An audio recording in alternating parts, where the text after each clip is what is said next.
July in British Columbia typically offers ideal conditions for kayaking, and that's precisely what Ashton anticipated.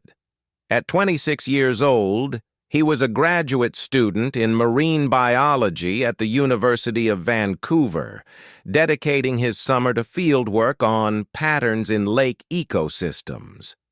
The job might seem thrilling to others, but it largely consisted of extended periods examining water samples and monitoring device outputs. His advisor had given the green light for a solo trip to Okanagan Lake, among North America's deepest bodies of water, which spans more than 135 kilometers across the province's core. Ashton had prepared for this outing over several months, obtaining necessary permits, organizing gear rentals, and reviewing bathymetric charts of the lake bed. His focus lay on the thermal strata around Kelowna, where subaquatic hot springs fostered distinctive environments for water-dwelling organisms. This study held real relevance for his dissertation, exploring how climate change affects inland water systems. In truth, though, he was also thrilled at the prospect of 2 weeks gliding across the lake, far from the confines of the lab. He set off from Kelowna's public launch point at first light on a Tuesday, with the horizon still tinged purple and the water utterly still. His kayak, a sturdy 17-foot ocean model, carried sealed containers holding his laptop, sonar unit, submersible camera setup, and tools for gathering specimens. The itinerary was simple: row to specific GPS points, position the instruments, gather information, then proceed to the following location. He'd handled comparable tasks on lesser lakes without issues. Okanagan was larger, of course, but he'd scrutinized the forecasts repeatedly and set modest targets for each day's progress. That initial morning unfolded flawlessly. The lake's clarity allowed views up to 30 feet deep in places, with beams of sunlight piercing downward in sparkling shafts. He reached his debut sampling spot by 8 a.m., precisely as planned, and started assembling the sonar setup. The unit, loaned out and valued at roughly $15,000, could generate precise 3D images of submerged landscapes and detect motion within the water layers. Ashton was familiar with it from prior use, skilled at reading the data and distinguishing fish groups from submerged branches or boulders on the readout. He powered it on at about 9:30 a.m., following his preliminary sample collections, and observed the display as it sketched the floor 180 feet beneath. Everything appeared routine. Minor fish signals, the thermocline evident as a boundary of varying density. Then, at around 10:15 a.m., an anomaly surfaced on the screen, prompting him to scrutinize it more intently, suspecting a technical fault. A huge form emerged, positioned at roughly 40 feet depth and cruising alongside his position. The reading indicated a length of at least 30 feet, possibly more, advancing deliberately at about 4 knots. This exceeded the size and speed of a sturgeon, the lake's largest native fish. Its profile was far too sleek for drifting timber or wreckage. Ashton inspected the wiring, reset the device, yet the shape persisted visually, holding steady around 50 yards to his left. He remained motionless, observing for perhaps 5 minutes, convincing himself a logical cause must exist. Perhaps a software error, or the sonar detecting echoes from submerged rock formations. But shortly after, he spotted another irregularity. The thermometer sensor's water temperature had plummeted noticeably. The surface temperature gauge had displayed 19 degrees Celsius just moments before, yet it abruptly dropped to 14 degrees without him changing spots. Such a sudden chill often signaled colder depths bubbling up from below, yet the lake stayed eerily still. No ripples or waves in sight. Then came the sensation. Something grazed the bottom of his kayak. A firm mass nudged the front end upward briefly before gliding underneath. It wasn't hostile, not an attack, merely a touch, but it spiked his pulse into overdrive. Clearly, whatever lurked below was aware of his presence overhead and had chosen to connect physically. Ashton held his breath, fingers gripped tight on the paddle, gaze fixed on the sonar display. The shape veered a bit, drawing nearer. About 20 yards off, the water parted, not in a splashy leap like a fish, but in a slow, intentional emergence of something enormous. He spotted 3 distinct ridges, shadowy and slick, emerging one after another like undulations in a wave. The water between them stayed flat, implying a single, elongated form linking them. Each ridge measured roughly 3 feet across, sheathed in what appeared to be heavy armored hide or coarse dermis, shaded dark green, verging on black. As they sliced forward, they generated a swell that jostled his kayak. With trembling hands, Ashton fumbled for his phone to switch on the camera. But the display glitched and went blank. It had been fully charged 2 minutes prior, now utterly lifeless.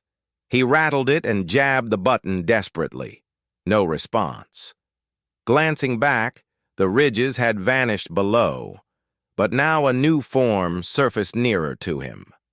A head pierced the water some 15 feet away. For years afterward, Ashton struggled to capture the image in words without falling short. The head stretched long, vaguely equine in outline, yet distorted in every feature. The muzzle extended excessively, sharply edged. The jaw jutted prominently. The eyes sat wide apart, saucer-sized, ghostly pale with enormous black centers that narrowed as they fixed on him. No hint of iris hue, just that ashen backdrop encircling the voids, evoking an eerie, primordial otherworldliness. The neck was robust and sinewy, at least 3 feet thick at the waterline.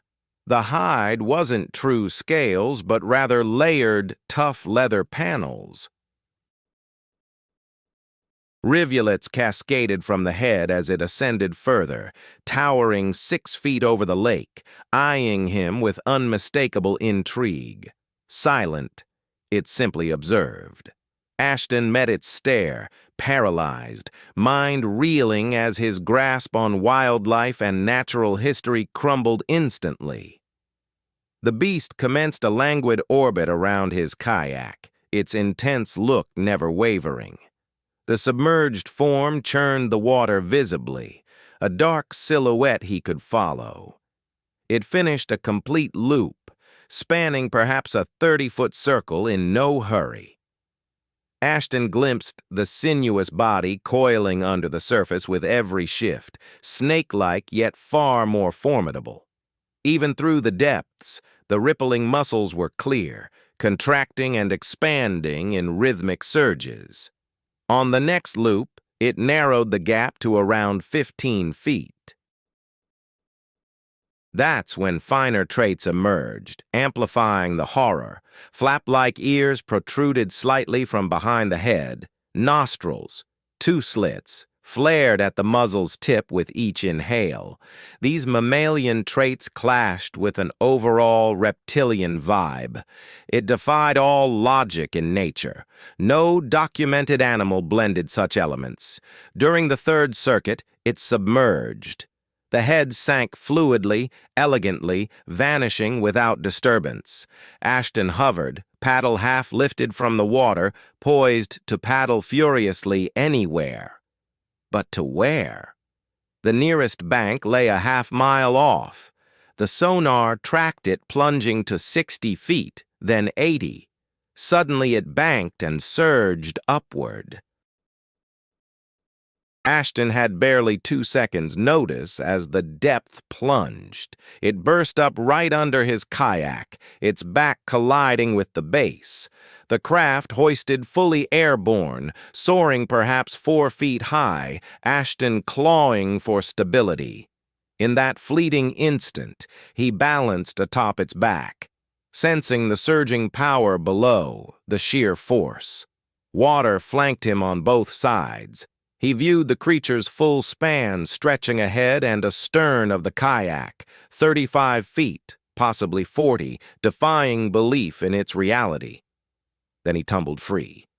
The beast twisted, flinging him laterally into the lake with a brutal impact on his left, capsizing the kayak. The icy shock expelled his breath. He submerged, dazed, eyes wide in the transparent depths. And there it was.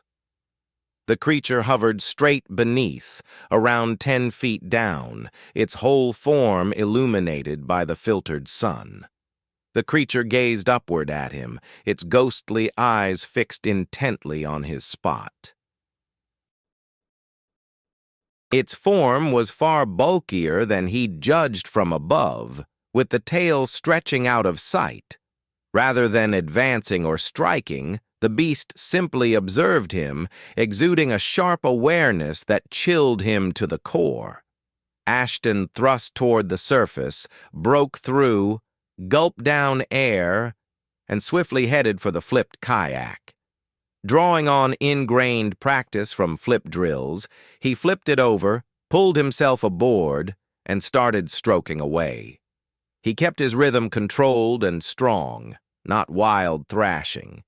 His mind grasped that frantic moves could provoke a hunter's instinct, aiming for the closest bank. 30 yards off, the thing broke the surface once more. As it tracked his retreat, it emitted its first noise, a profound rumble that vibrated more through his body than his ears, pulsing from the depths into his torso. It echoed whale calls, yet deeper and more intricate, laden with meanings beyond his grasp. The call endured about 10 seconds before fading. The being plunged down for the last time and vanished. Ashton rode non-stop for 40 minutes, refusing to glance behind, until his kayak grated along the stony edge by a private pier. An older fellow, roused by the commotion, hurried over to assist. Ashton attempted to recount the ordeal, his words spilling out in a jumbled rush, but the man repeated, "I caught sight of it. I saw its tail end. I trust what you're saying. We should alert the authorities." Within an hour, the Royal Canadian Mounted Police showed up, gathered accounts from Ashton and the resident, snapped pictures of the kayak bearing a lengthy gouge underneath that matched brushing against something huge.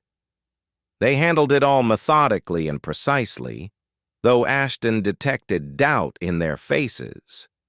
They proposed it might have been a hefty sturgeon, perhaps caught in outdated fishing gear that drove it to act oddly.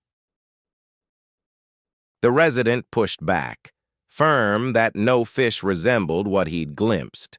The police jotted it down, promised to log the incident, and urged Ashton to seek hypothermia screening at the nearby clinic. All his gear remained in the kayak, dry boxes unbreached.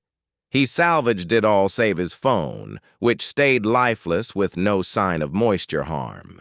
Yet the sonar unit had captured the whole episode. 47 minutes of logs depicting a roughly 35-foot entity cruising at 3 to 6 knots, plunging past 150 feet, then surging up for that close brush. 3 days on, Ashton shared the readings with his dissertation mentor. The academic reviewed them, summoned 2 peers, and they devoted hours dissecting the files. In the end, they deemed the info reliable, the gear operational, but the thing unmatched any recognized animal. They recommended folding it into his work as an oddity, warranting more study, while steering clear of guesses on mythical beasts or lake legends. Basically, professional guidance. Don't turn into the fellow swearing he spotted Ogopogo. Ashton got the point, yet he couldn't act like the event never occurred. He reached out to the Okanagan Nation Alliance, conferred with an elder called Samuel, who heard his tale in full silence.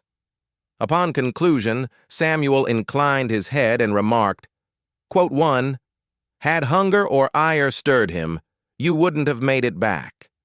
Samuel described the entity as the lake's protector, outlined customs for navigating those areas with due reverence, customs Ashton hadn't realized existed.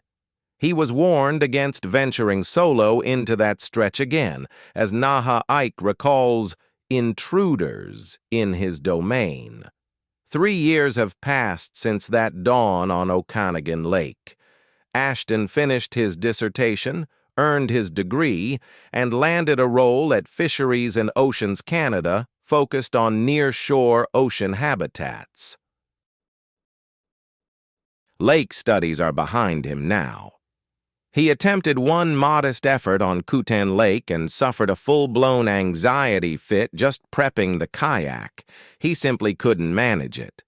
These days, he sticks to ocean brine, operating from staffed survey boats, shunning profound inland waters altogether. The sonar files persist, backed up on his portable drive. He's displayed them to select folks, drawing identical reactions. Intriguing, baffling, likely some glitch in the records. But Ashton is certain of his sighting. In quiet midnight hours, he pores over the clips from his submersible cam, retrieved intact from its sealed housing. Much of it's ruined, glitched out inexplicably. Still, a single image endures, snapped downward as the beast glided below.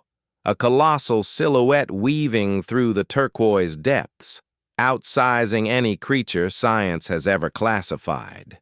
He retains that image as the background on his phone, serving as a constant nudge that reality holds oddities and horrors far beyond what most folks care to acknowledge, and that certain entities lurk in the ocean's abysses, ones we've labeled, yet never fully grasped. In September, the Flender Ranges burst with wildflowers emerging after the winter downpours, precisely the scene Belle aimed to capture through her lens. At 29, this Adelaide-based freelance photographer focused on landscapes and celestial night shots. For months, she'd mapped out this solitary adventure. Her collection of work craved new material, something bold to distinguish it from the flood of images snapped by countless others at South Australia's well-trodden spots. The Flinders Ranges delivered just that. Striking rock formations, scant interference from artificial lights, and in September, pristine skies ideal for astrophotography. With permits in hand for a secluded camping area in the park, about 15 miles from the closest groomed trail and reachable solely via four-wheel drive, she set off. Her Toyota Land Cruiser brimmed with gear valued higher than the truck, 3 camera bodies, 8 lenses, a motorized mount for extended exposures, spare batteries, solar panels for recharging, and ample memory cards to record non-stop for a full week. The journey consumed the bulk of the afternoon, bumping over rutted dirt paths that shook the vehicle to its core, traversing terrain so vast and barren it resembled travel across an alien world. Crimson soil, contorted eucalyptus, and rocky outcrops bathed in the fading sunlight's golden hue. She spotted a pair of kangaroos, a soaring wedge-tailed eagle, and not a single soul besides herself. Ideal conditions. She pitched her sight in a compact clearing shielded by boulders on 3 flanks. A set-up-savvy camper's spot right away as a natural barrier against gusts. As she finished erecting the tent and sorting her equipment, daylight vanished swiftly.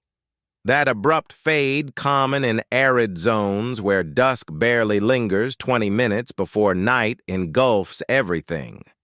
Belle whipped up a simple supper on her portable stove, rehydrated noodles mixed with dehydrated veggies. Basic sustenance that might as well be packing material in flavor, but it fueled her adequately. Gourmet dining wasn't the goal here. She sought the aurora australis. Forecasts for weather and solar flares hinted at a chance for the southern lights to appear tonight. Uncommon at this latitude, yet feasible under optimal geomagnetic setups. By 9 p.m., night had fully cloaked the area, unveiling a sky dense with stars. The Milky Way arched above like a luminous stream, stars dominating the view. Belle launched her initial time-lapse rig, aimed southward. 20-second shots every 25 seconds across the following 3 hours. Next, she positioned her other camera for broad vistas of the terrain traced by star paths. As the devices hummed along, she lounged in her camp chair, bundled in a puffy jacket, sipping thermos tea while scanning prior images on her laptop. That's when the glow caught her eye. Initially, she figured it for distant car beams piercing the gloom, perhaps a mile off. Yet no paths lay that way, only unbroken wilds stretching 20 miles to the nearest land edge. The gleam shone amber, suspended roughly 10 feet off the earth, utterly motionless.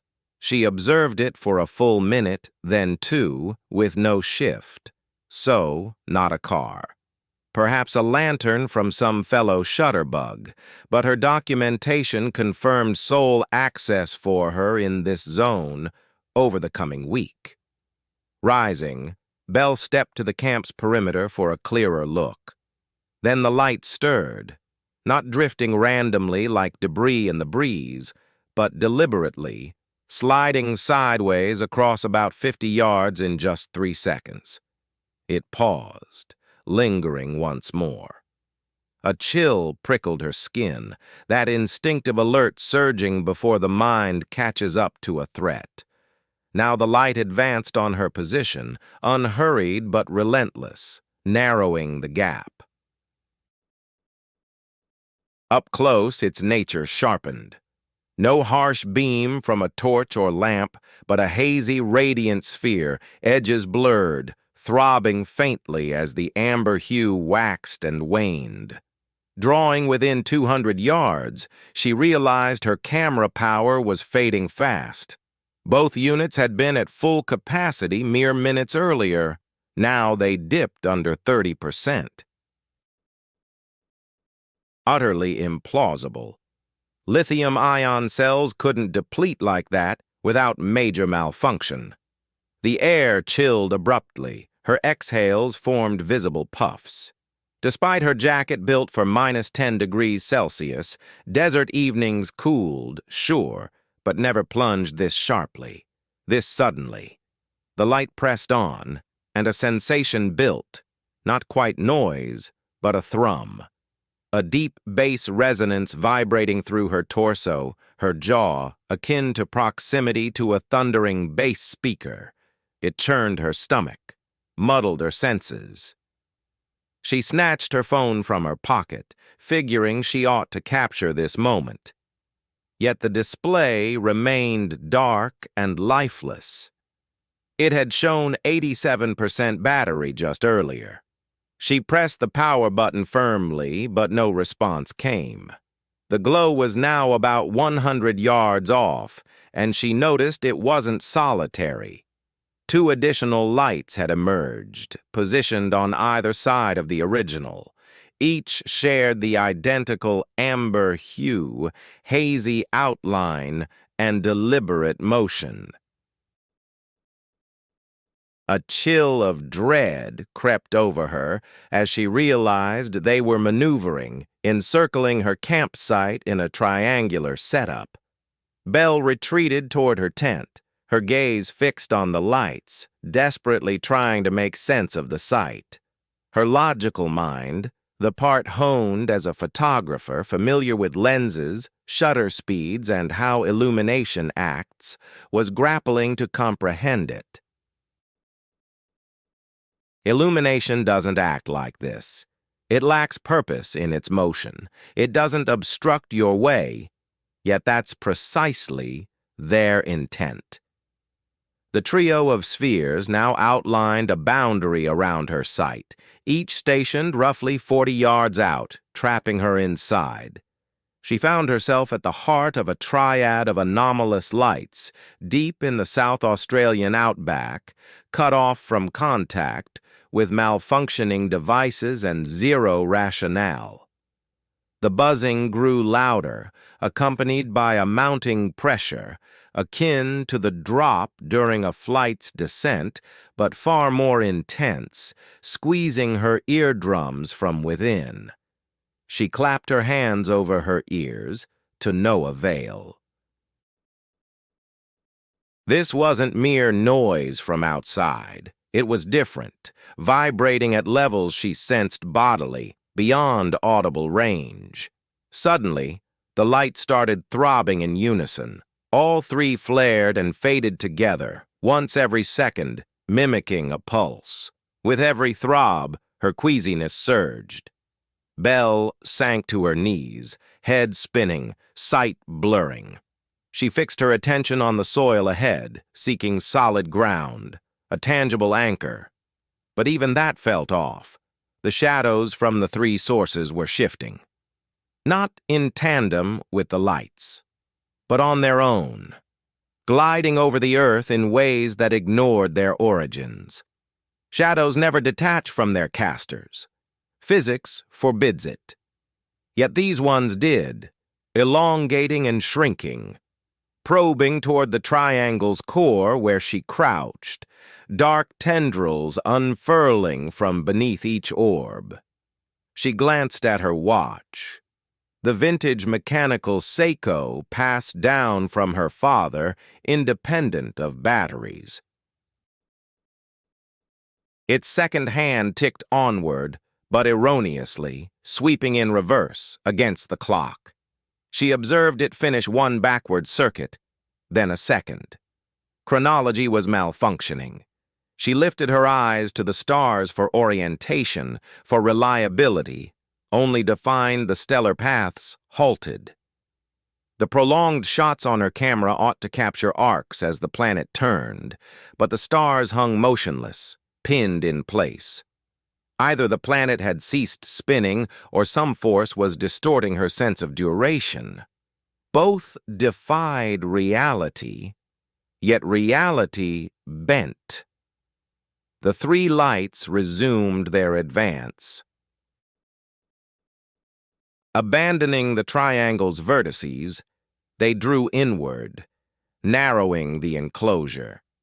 Belle willed herself upright amid the vertigo and sickness. An inner urge insisted she stay on her feet, prepared to flee.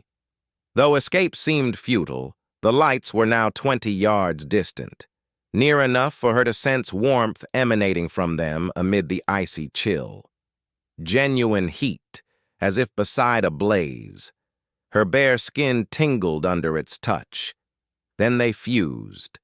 The distinct spheres united right before her, forming a towering shaft of light, around 8 feet high and 3 feet wide. A sturdy beam of amber force, nearly tangible. And within that shaft, motion stirred. Vague shapes, see-through and faint, yet unmistakably present.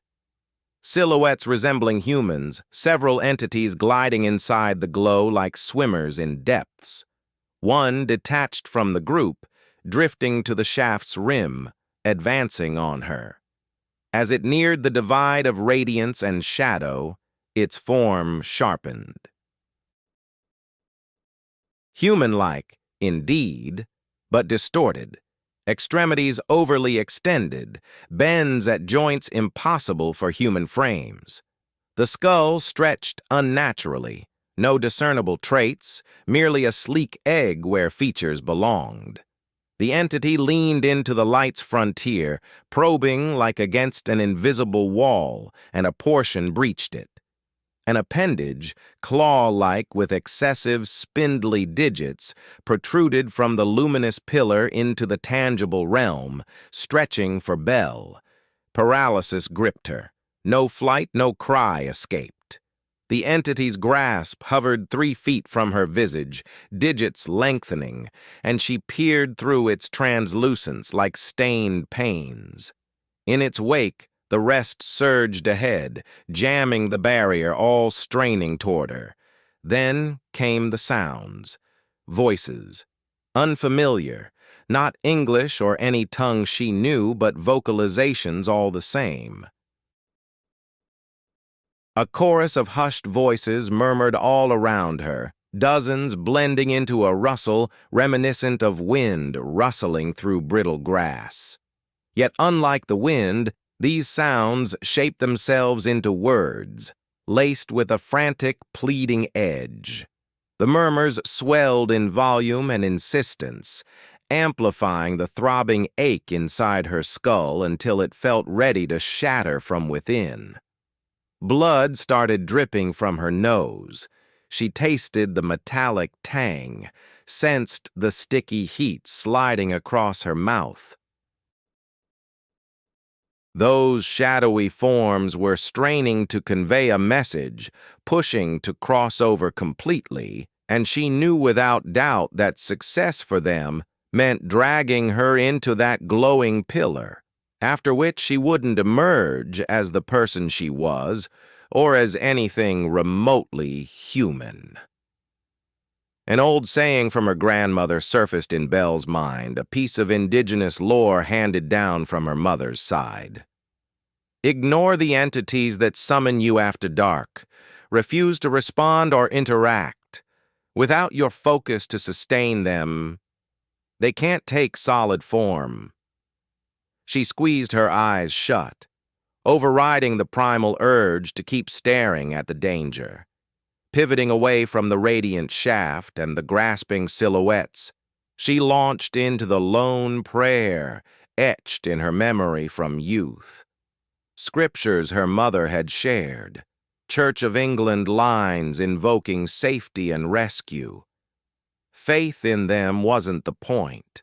She hadn't dwelled on such things in ages. They simply gave her an anchor, a way to fill her thoughts beyond sheer panic. The murmurs shifted, turning harsh and piercing with rage. The glow throbbed wildly, flashing in quick bursts that seeped through her lids as crimson and amber streaks. The warmth escalated until the scent of her singed coat filled the air. Still, she held her eyes tight, continued the recitation, shutting out the world beyond. One silhouette let out a piercing wail, like ripping steel, and the light beam quivered as the earth trembled underfoot.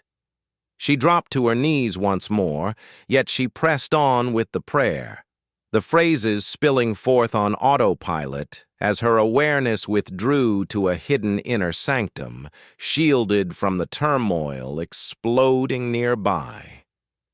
Abruptly, everything went quiet, an utter void of noise. The tension in her head lifted at once, as if a pressurized chamber had popped open. The blistering heat evaporated. Remaining knelt with eyes sealed, Belle counted slowly to 100 before daring to peek. Upon opening them, she saw the first hints of daybreak painting the eastern sky. Unbelievable. The lights had shown up around 10 p.m., so it should have been no later than 11 p.m. But the heavens now glowed with the soft purple and golden hues of imminent dawn. Glancing at her watch, it displayed 6:47 a.m., ticking ahead steadily. 8 hours lost, or erased, or whatever it was. No trace of the lights remained. The pillar had faded away. The see-through shapes had vanished entirely. Her campsite appeared undisturbed, save for the cameras. Each lens bore fine cracks, radiating like spider webs from the middle, suggesting intense thermal strain. She grabbed the first one and attempted to switch it on. Dead. The second fared no better.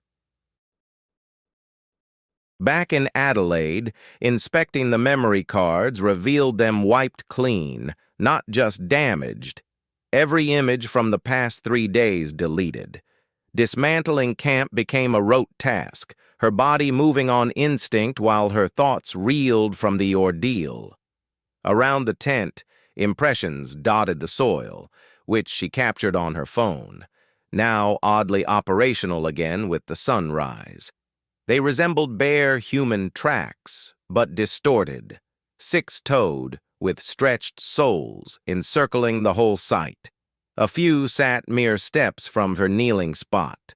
Trailing one into the bush, she traced it to the precise spots of the 3 original lights, where it abruptly ceased. Nothing showed their departure, as though the entities had evaporated on the spot. Upon returning to Adelaide, Belle shared the details with the park staff, bracing for ridicule or brush-off. But the veteran ranger, Doug, a 30-year veteran of the Flinders, nodded thoughtfully and fetched a folder of records. He revealed 8 comparable stories from the last 15 years, each noting the lights, temporal anomalies, and pics of those 6-toed prints. He explained that the nearby indigenous groups named them Kurdicha, spectral entities, and Min lights had haunted South Australia since colonization, maybe before. He urged her to steer clear of that part of the ranges henceforth, warning that certain outback zones rejected human presence, and wise folks honored those limits. 3 months on, Belle avoids nighttime shoots entirely. As soon as full night descends, she senses their gaze. That familiar buildup starts pressing in her mind. She's offloaded all her nocturnal gear, pivoting solely to sunlit scenic shots. From her old street-level flat, she relocated to a 14th-floor unit downtown, bathed in artificial glow and neighborly bustle. Yet on nights of new moons, when darkness blankets the sky most profoundly, she catches glimpses of them at the edges of her sight. Glowing amber spheres drifting just beyond her window, suspended impossibly 140 feet over the road, peering at her right through the pane. The instant she swivels for a straight-on view, they disappear. Her therapist dismisses them as illusions, reactions to pressure, or PTSD showing up as fleeting visual distortions. She stays silent on the matter. Deep down, she remembers exactly what appeared before her, what extended toward her, what attempted to drag her across that divide separating realities. And she senses they're still searching for her, biding time until the next blackout. Another chance to complete the interrupted ritual from that endless September evening in the Flender Ranges, which spanned 8 hours yet stretched like forever. In October, Ontario bursts into vivid reds and golds among the foliage.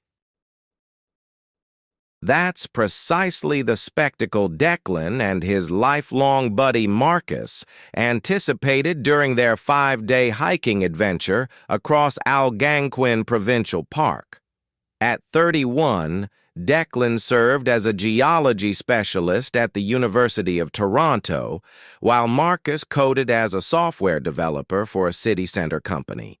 Their bond dated back to age 10, forged in the same local streets, with summers devoted to roaming urban gullies and green spaces. This outing aimed to recapture that carefree era, a break from constant notifications and schedules, rediscovering the pure joy of being immersed in the wilderness with no plans.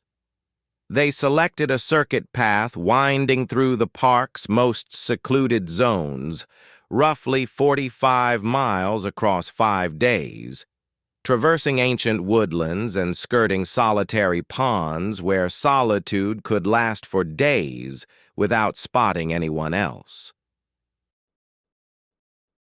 By the 3rd day, they'd covered about 25 miles from the visitor center, pitching tents beside an unmarked stream noted on their topo maps, but lacking a formal label. The spot exuded pristine wildness, evoking the thrill of being humanity's pioneer explorer, despite knowing that's rationally absurd. That afternoon, Declan busied himself gathering water for analysis, his analytical mind never fully at rest, as Marcus poked around nearby boulders with the same wide-eyed wonder that had sustained their friendship for more than 20 years. Marcus possessed that innate inquisitiveness, the sort that lured him off-path to examine an odd shrub or unexplained rustle. At around 4 p.m., Marcus shouted from the woods to the north of their site, his tone buzzing with urgency, beckoning Declan to check out his discovery. Declan trailed the calls, navigating thick brush, brushing aside drooping cedar limbs, and hopping moss-draped fallen timber, until he stepped into a modest glade where Marcus waited before a sheer rock wall. Right at the foot of the granite cliff sat a cave mouth. Not some narrow fissure or burrow, but a proper portal, roughly 5 feet tall by 4 feet across, spacious enough for human passage. What halted Declan short was the encircling markings. The stone bore intricate engravings etched profoundly into the granite, eroded by time, yet unmistakably sharp. These were structured patterns, circles, strokes, and sharp angles, arranged with clear purpose and import, yet alien to any heritage Declan could place. His undergrad studies had covered native petroglyphs, including Algonquin and Ojibwe motifs, but these defied resemblance. They belonged to an entirely different realm. Marcus thrummed with energy, whipping out his cell to snap pics, chattering about venturing in, declaring it a potential historic find, noting no records of such a cavern here. Declan, tempered by research discipline, urged caution toward the unexplained. He fetched his compass for a positional fix, intending to log the GPS spot, only to watch the needle whirl chaotically, not the gradual shift from ferrous deposits, but a frantic whirl refusing to align. He jostled it, suspecting malfunction. Yet upon retreating 10 feet from the opening, it steadied, locking on to true north, as expected. Approaching again triggered the frenzy anew. Odd indeed. Algonquin formed part of the Canadian Shield, laced with primordial granite and altered stone, but without the geology to spark such intense disruption. Even so, against his instincts, Declan consented to a brief peek. Headlamps ready, both seasoned in the back country, and with daylight lingering past 4:30. It seemed safe for a fast scout.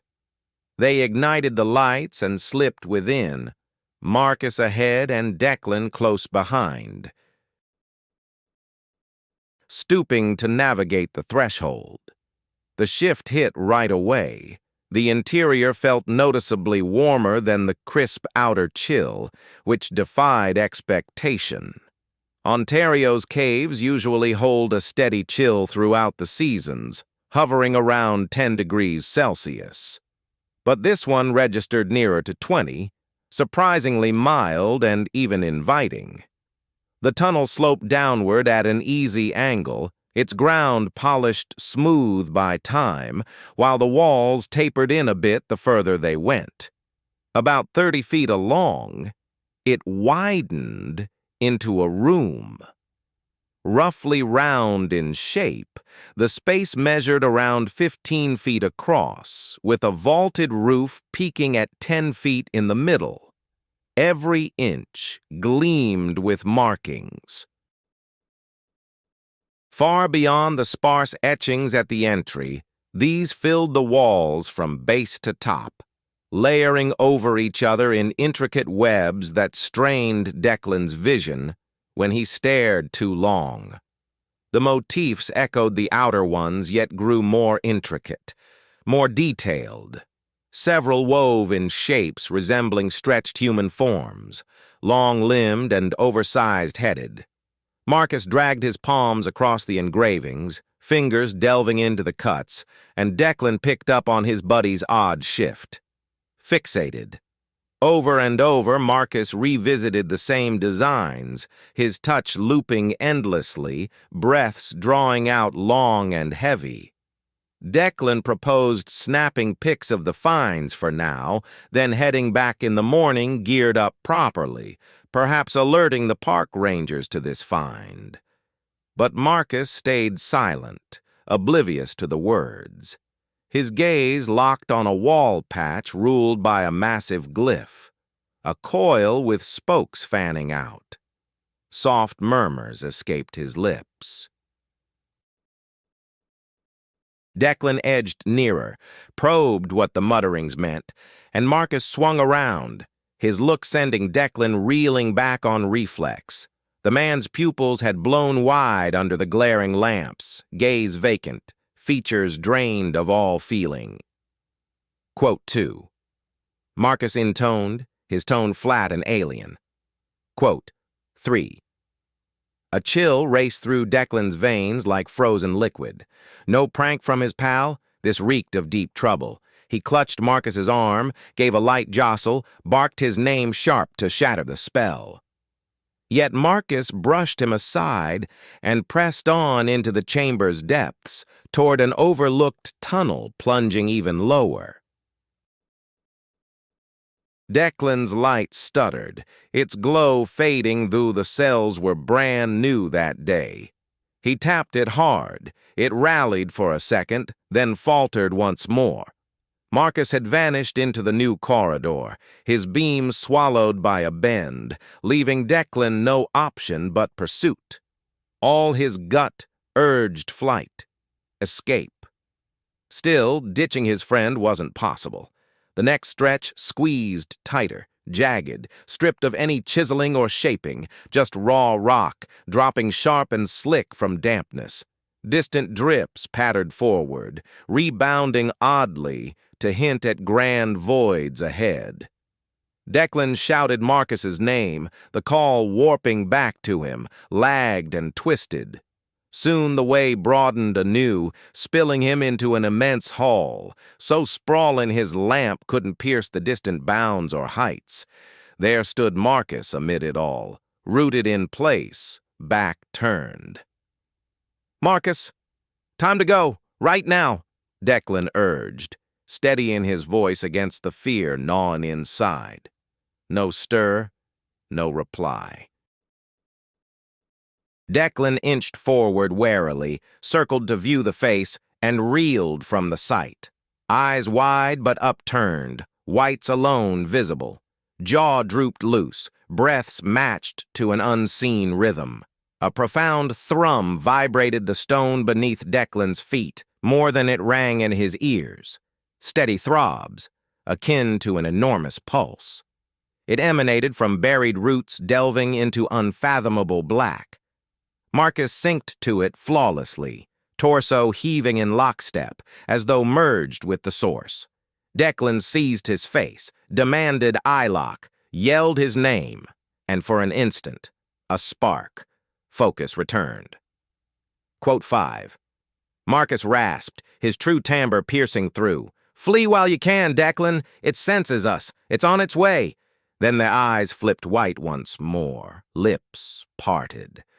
But the sound spilling out wasn't his. Gravelly, overlaid, a chorus in harmony. He remains. Their preparations near completion. The gateway approaches. Declan didn't pause to ponder. Instinct took over. He hooked arms around Marcus's midsection and yanked rearward, towing the limp form back to their entry route. Declan grappled with Marcus, who had surged to life with unnatural vigor, lashing out with elbows and writhing fiercely. Yet Declan, heavier by 30 pounds and driven by sheer terror-fueled energy, overpowered him. He shoved Marcus into the tight corridor, where the cramped quarters hampered his companion's struggles. From the vast cavern behind them echoed a noise that would torment Declan forever. A colossal entity stirring, rocks grinding on rocks, all amid a throbbing pulse that grew louder and faster. The thing below was reacting to them, advancing. Declan hauled Marcus along the tunnel, enduring constant resistance that faded as distance from the chamber increased. When they arrived in the etched chamber, Marcus slumped into oblivion, becoming sheer burden but at least compliant. Declan's chest heaved with fire, his muscles howling in protest, yet he pressed on relentlessly. He couldn't halt, not with those ominous echoes rumbling through the underground network. At last, he entered the exit shaft, tugged Marcus up the incline, and erupted into the fading daylight of late afternoon. They tumbled outside the cave mouth, sprawled on the earth, heaving for breath. Marcus remained still for about 30 seconds before seizing up, retching and sputtering like a drowning man, surfacing. His gaze cleared, bewildered and filled with dread. "What happened?" he rasped, his tone restored to normal. "Where are we?" He recalled nothing of the deeper room, the hypnotic state, or the eerie voice that had used him. His final vivid recollection was brushing the etchings in the initial sculpted space, then blankness until this moment. Declan skipped the details, yanking him upright and insisting they depart at once. They trekked through the darkness with headlamps and GPS guidance, pushing without pause or shelter, navigating 8 miles of rugged path under cover of night to arrive at a ranger outpost by morning. On the journey, Marcus suffered intense head pain, sickness, and confusion, ailments that lingered for days. At the station, they detailed the cavern, shared the precise GPS points, and sketched the inscriptions. A reconnaissance crew set out 2 days hence. The team located the specified stone formation, the woods, the stream, the glade. Yet no opening. The granite wall stood firm and seamless, devoid of any gap. Scans with ground-penetrating radar revealed only dense rock, no hollows or rooms. The images Declan captured on his device stood as proof of their discovery. However, specialists in geology who studied them noted the erosion indicated carvings from millennia past. Still, no historical evidence pointed to any local civilization producing such designs. The markings resembled no recognized script, native or foreign.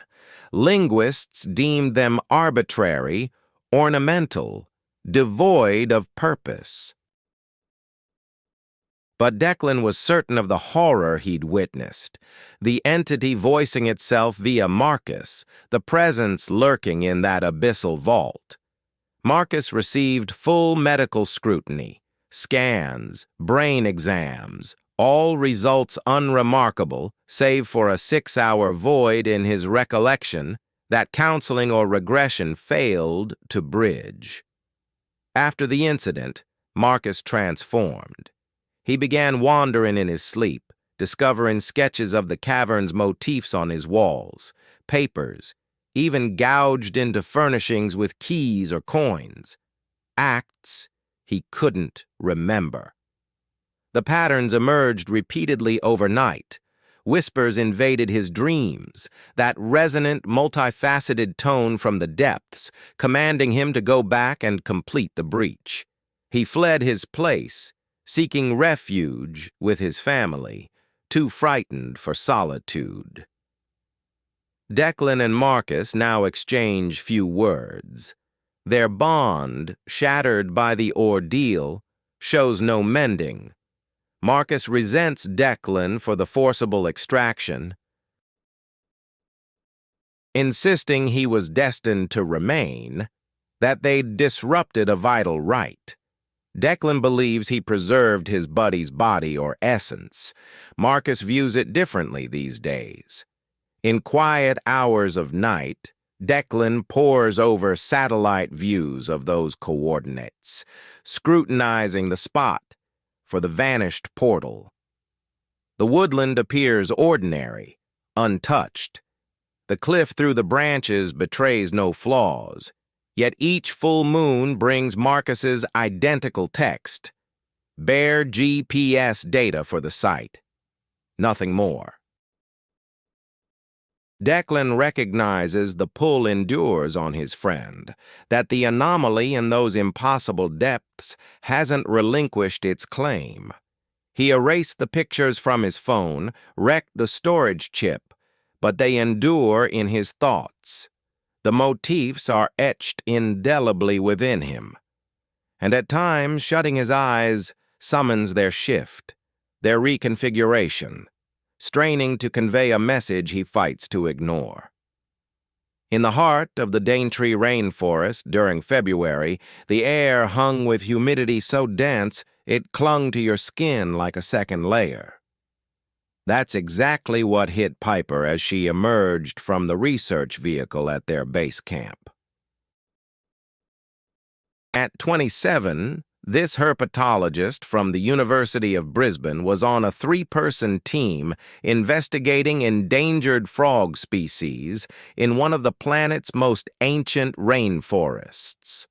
The Daintree stood out as a World Heritage Site, home to unique plants and animals that had endured unaltered for millions of years. Piper had spent 2 years preparing for this trip, gathering funds, obtaining permits, collaborating with Aboriginal rangers, and mapping out their 14-day study plan. Her focus lay in analyzing calls, capturing and classifying the calls of elusive frogs to monitor population vitality and mating behaviors. The job demanded endurance, hours spent still in the pitch black as her gear picked up subtle noises that escaped most ears. The group set up camp about 12 miles inland from Cape Tribulation, far enough into the woods that the thick canopy filtered out nearly all daylight, even at noon,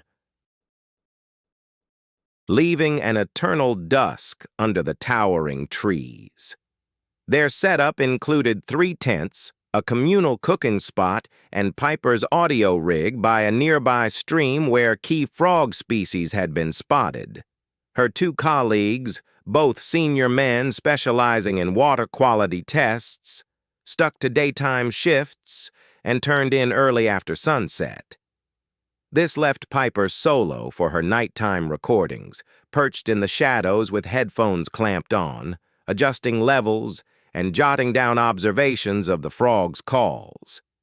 By the end of day 5, she'd nailed top-notch audio from 3 varieties and felt optimistic about the mission's outcome. Everything shifted on day 6.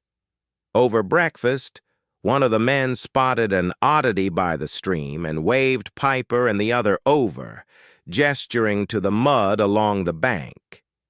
Etched firmly into the damp soil was a handprint, 5-fingered like a person's, but no human could have made it.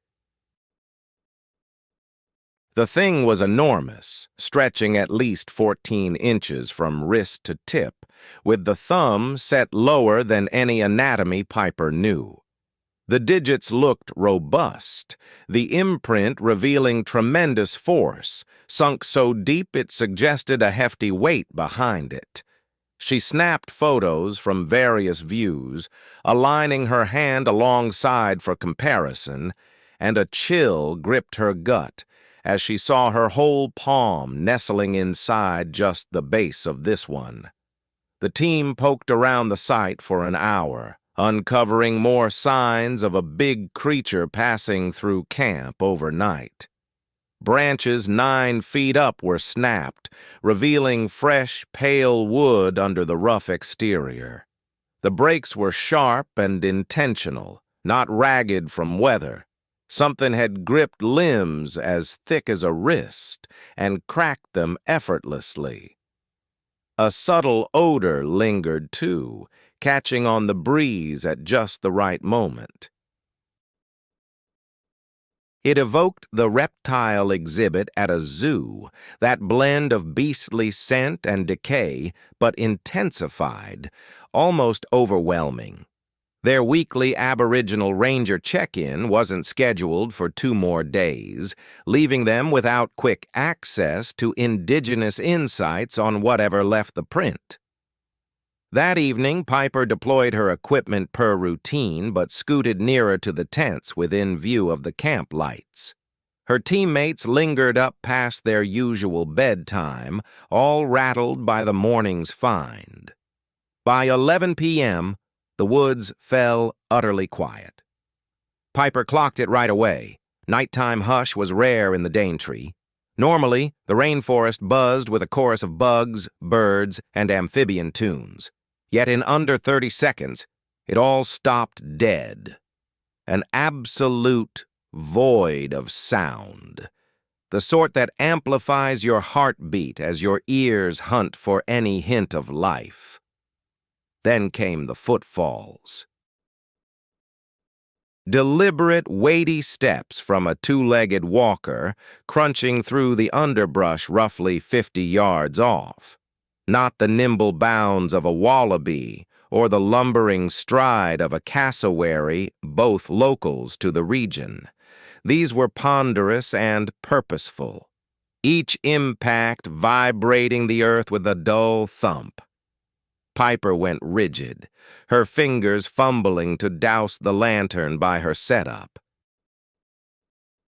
Blanketed in black, she held still, tracking as the steps prowled the camp's edge. The intruder skirted just outside the glow of their lamps, probing the limits. Her recorder hummed on, snaring it all. Only on playback would she catch what tension had drowned out live.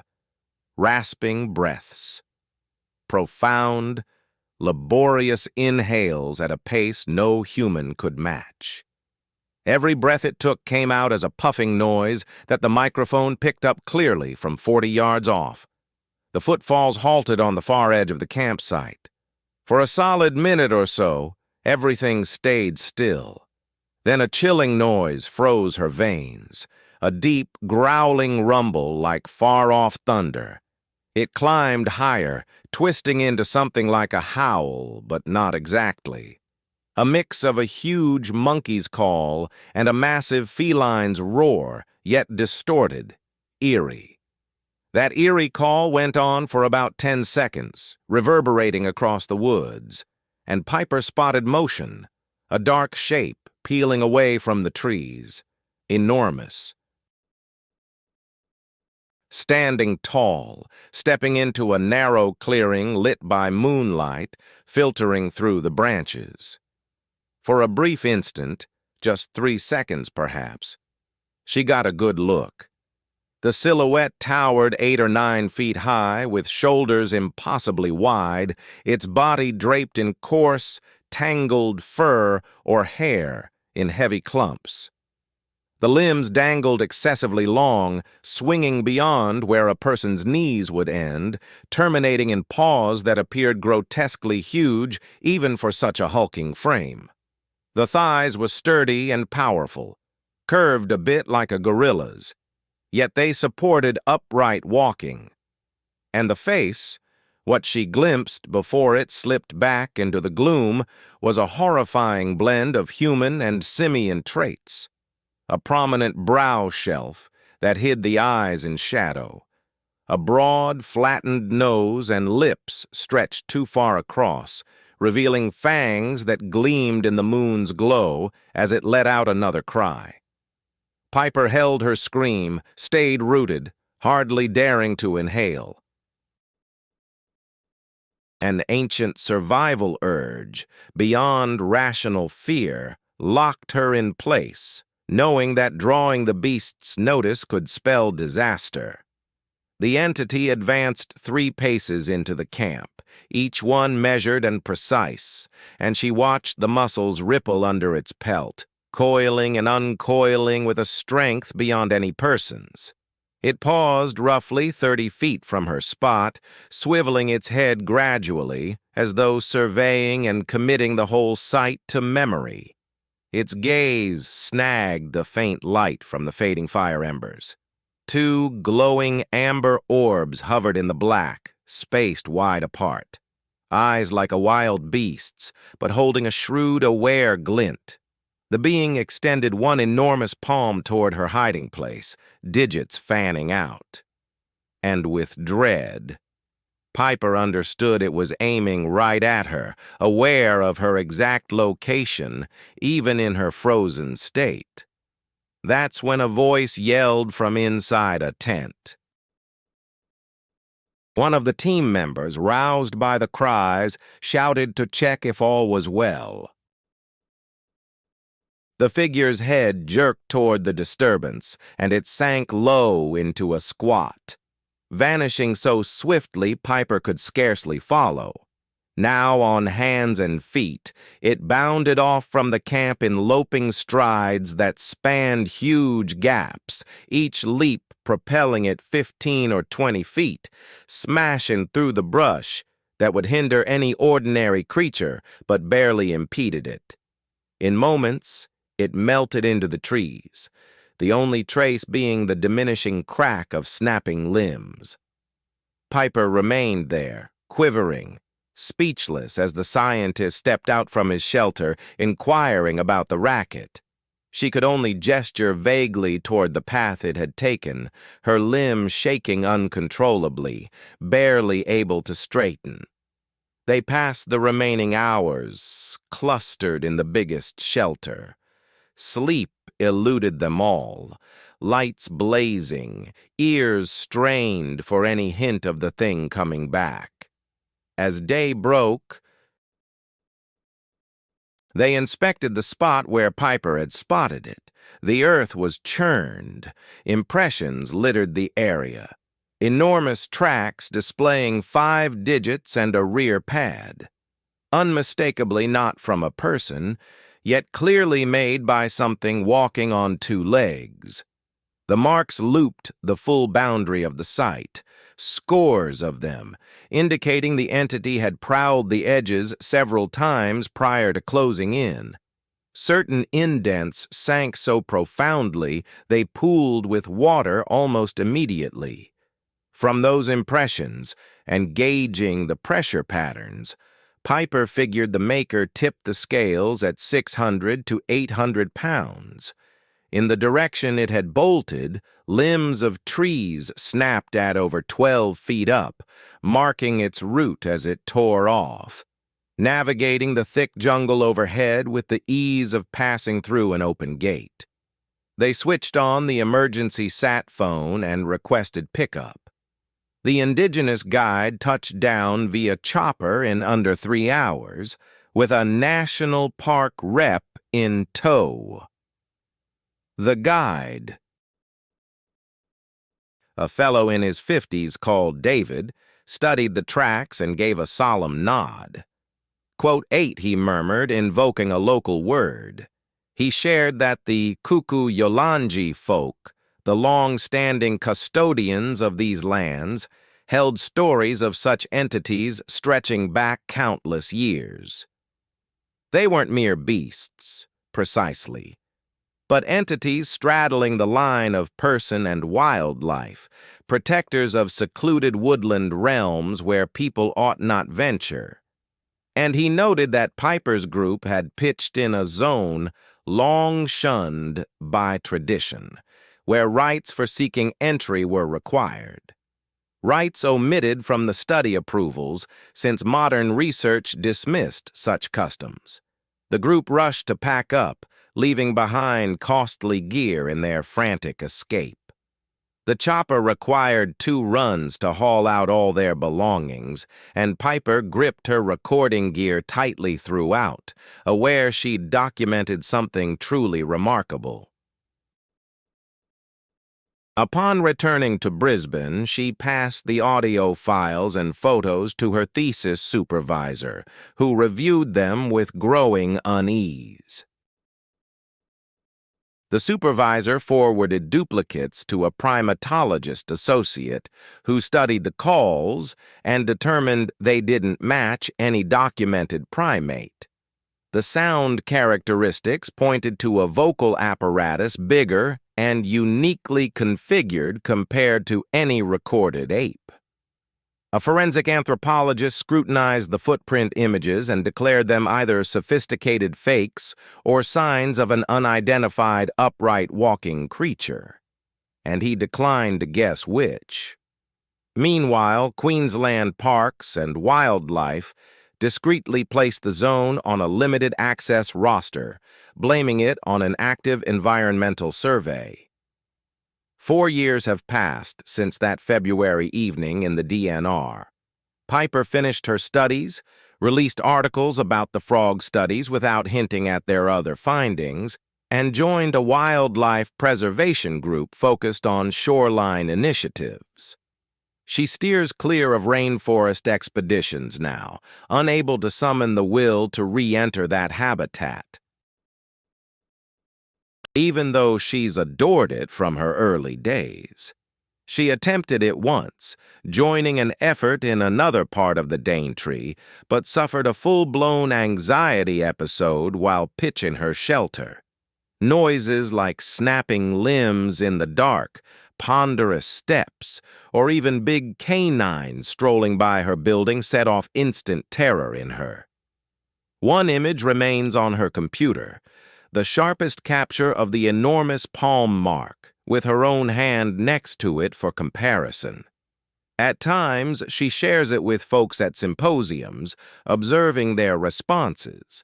The majority brushes it off, chuckling over outfits and deceptions, yet now and then, especially those with Aboriginal roots, stare at the picture and shift visibly. They understand without words, offering just a deliberate nod before returning her device. In their gaze, she glimpses acknowledgement of a reality that contemporary society denies. The Yoi exists. It dwells in the timeless woodlands. And Piper realizes that venturing back would mean it recalls her. November brings the initial heavy snows to Banff National Park, along with midday chills dipping under 0. Precisely the setup Hayden sought to trial his latest winter survival kit. At 33, a coder hailing from Calgary, He logged endless hours at glowing monitors in regulated indoor spaces. These solitary ventures into remote terrain served as his way to prove he could still thrive beyond the online realm. Hayden wasn't your average outdoorsman. He'd tackled winter outings for more than 10 years, skilled in constructing ice caves, alert to warnings of frost damage and chilling sickness, equipped for survival down to minus 30 degrees Celsius. He mapped this outing for 5 evenings in an isolated basin roughly 40 miles from the closest access route, reachable solely via skis or snowshoes. A spot where bears slumbered through the season and prudent folks had fled to milder heights. He launched his journey on a Tuesday dawn under a spotless, vivid azure sky. Virgin powder squeaked crisply beneath his snowshoes, a sound unique to around minus 15 degrees Celsius. The path ahead was trailless, relying on satellite signals and contour charts to forge through waist-high drifts that stretched each kilometer into seeming triple the distance. By evening's end, he arrived at the basin chosen from overhead views, an untouched hollow ringed by summits, featuring a iced-over pond in the middle and clusters of evergreens for fuel and shelter from gusts. He set up base on the pond's east edge, shelter angled for first light, supplies arranged with precision, as hard-won knowledge demands when errors prove deadly. Night one unfolded ideally, brisk yet bearable, constellations sharp enough to etch patterns in the drifts, and quietude profound, like true frozen wilds alone provide. The second day opened with a disturbing find. While foraging for fallen branches along the tree line, Hayden spotted tracks in the white, looping his sight. Recent marks, laid down in the dark hours as he dozed.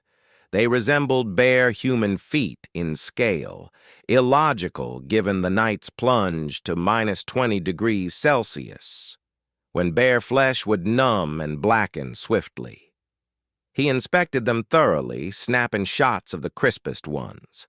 The impressions revealed 5 digits, a curve, a rear pad, structurally like a person's foot, but often scale. Digits overly extended, spacing between imprints a staggering 7 feet, implying an entity topping 8 feet in height had prowled his setup.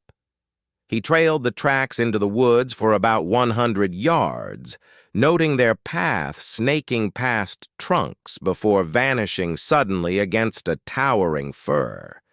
They simply ceased. There were no signs that the individual had scaled anything, no hints of a leap or a pivot. The footprints just ended abruptly, as though whatever created them had simply evaporated. That same afternoon, the sensation of eyes on him started up.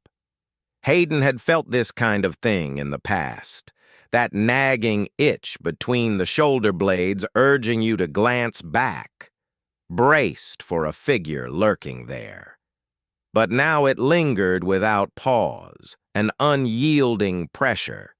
Even hunkered down in his tent, he tried to brush it off, convincing himself it stemmed from the solitude and the oddity of those tracks stirring up needless fear. He mounted his camera on a tripod aimed toward the tree line, aiming to snag proof of any creature dropping by, perhaps a wolverine or wolf, even if the tracks seemed off. During the night, he jolted awake to rasping noises against the tent material, methodical drags like claws raking over nylon. Snatching his flashlight, he flung open the zipper in a single swift pull and swept the light across the exterior, spotting zilch. Only pristine snow, unbroken, save for fresh tracks, dozens upon dozens, looping around the tent in tightening circles. Certain prints hovered mere inches from the spot where his head had lain, right up against the tent's side. On the third day, snowfall arrived. Thick flakes drifted down through the calm air, piling up fast and blanketing the eerie impressions. Hayden inspected his food stash, secured between a pair of trees via a bear bag setup that hoisted the sack 12 feet above the ground. The rope bore peculiar scars, not sliced, but worn thin and ragged. The bag dangled at an angle like it had been tugged off kilter. The contents remained sealed, provisions undisturbed. Yet the rope's state implied a powerful grip had tugged at it, elongating the strands. What sort of beast could stretch that high and possess the finesse to clutch a line? As dusk fell, he stationed himself beyond the tent with a flask of coffee and his most powerful headlamp, resolved to remain vigilant and pinpoint the intruder near in his sight. The initial 3 hours passed uneventfully. The precipitation ceased. The sky brightened. The cold deepened sharply. Near 11 p.m., motion caught his eye along the tree line, roughly 50 yards off. A form, humanoid yet distorted, loomed amid a couple of pines.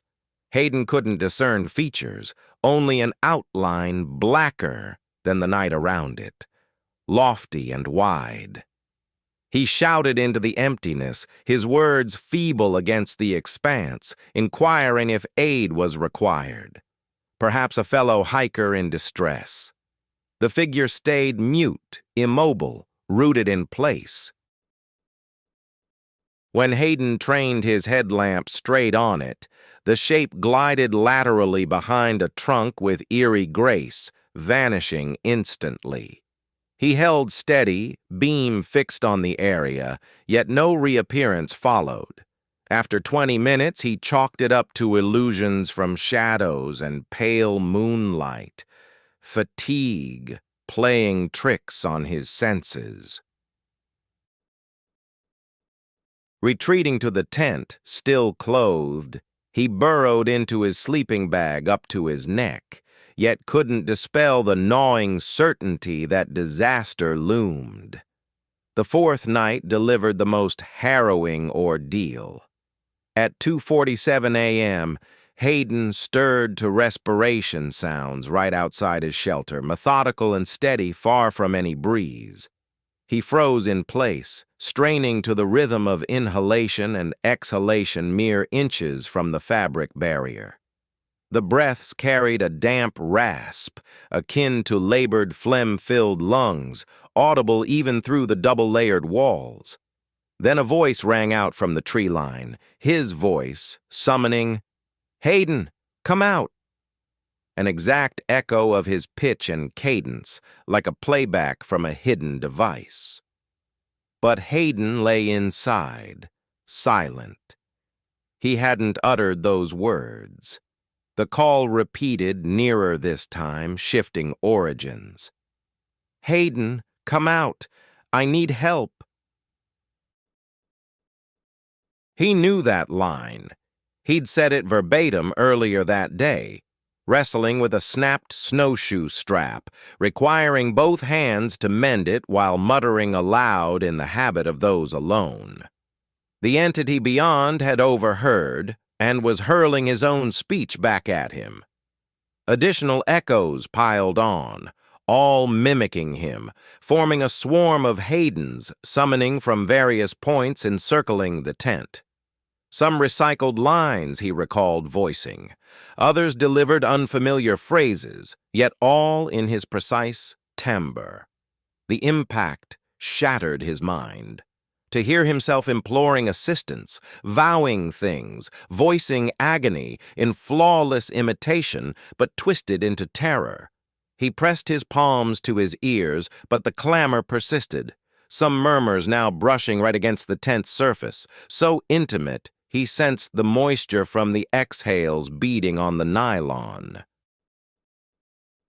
It dragged on for what seemed endless, though likely just 30 minutes, building to a frenzy until he huddled fetal in his bag, fingers jammed over his ears, murmuring times tables to smother the pleas from his duplicate self, urging him to emerge.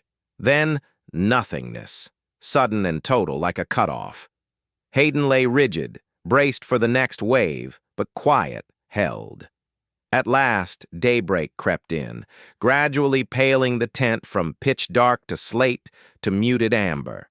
With trembling fingers, he crammed his equipment into the backpack without a second thought for food, shoving it all in haphazardly.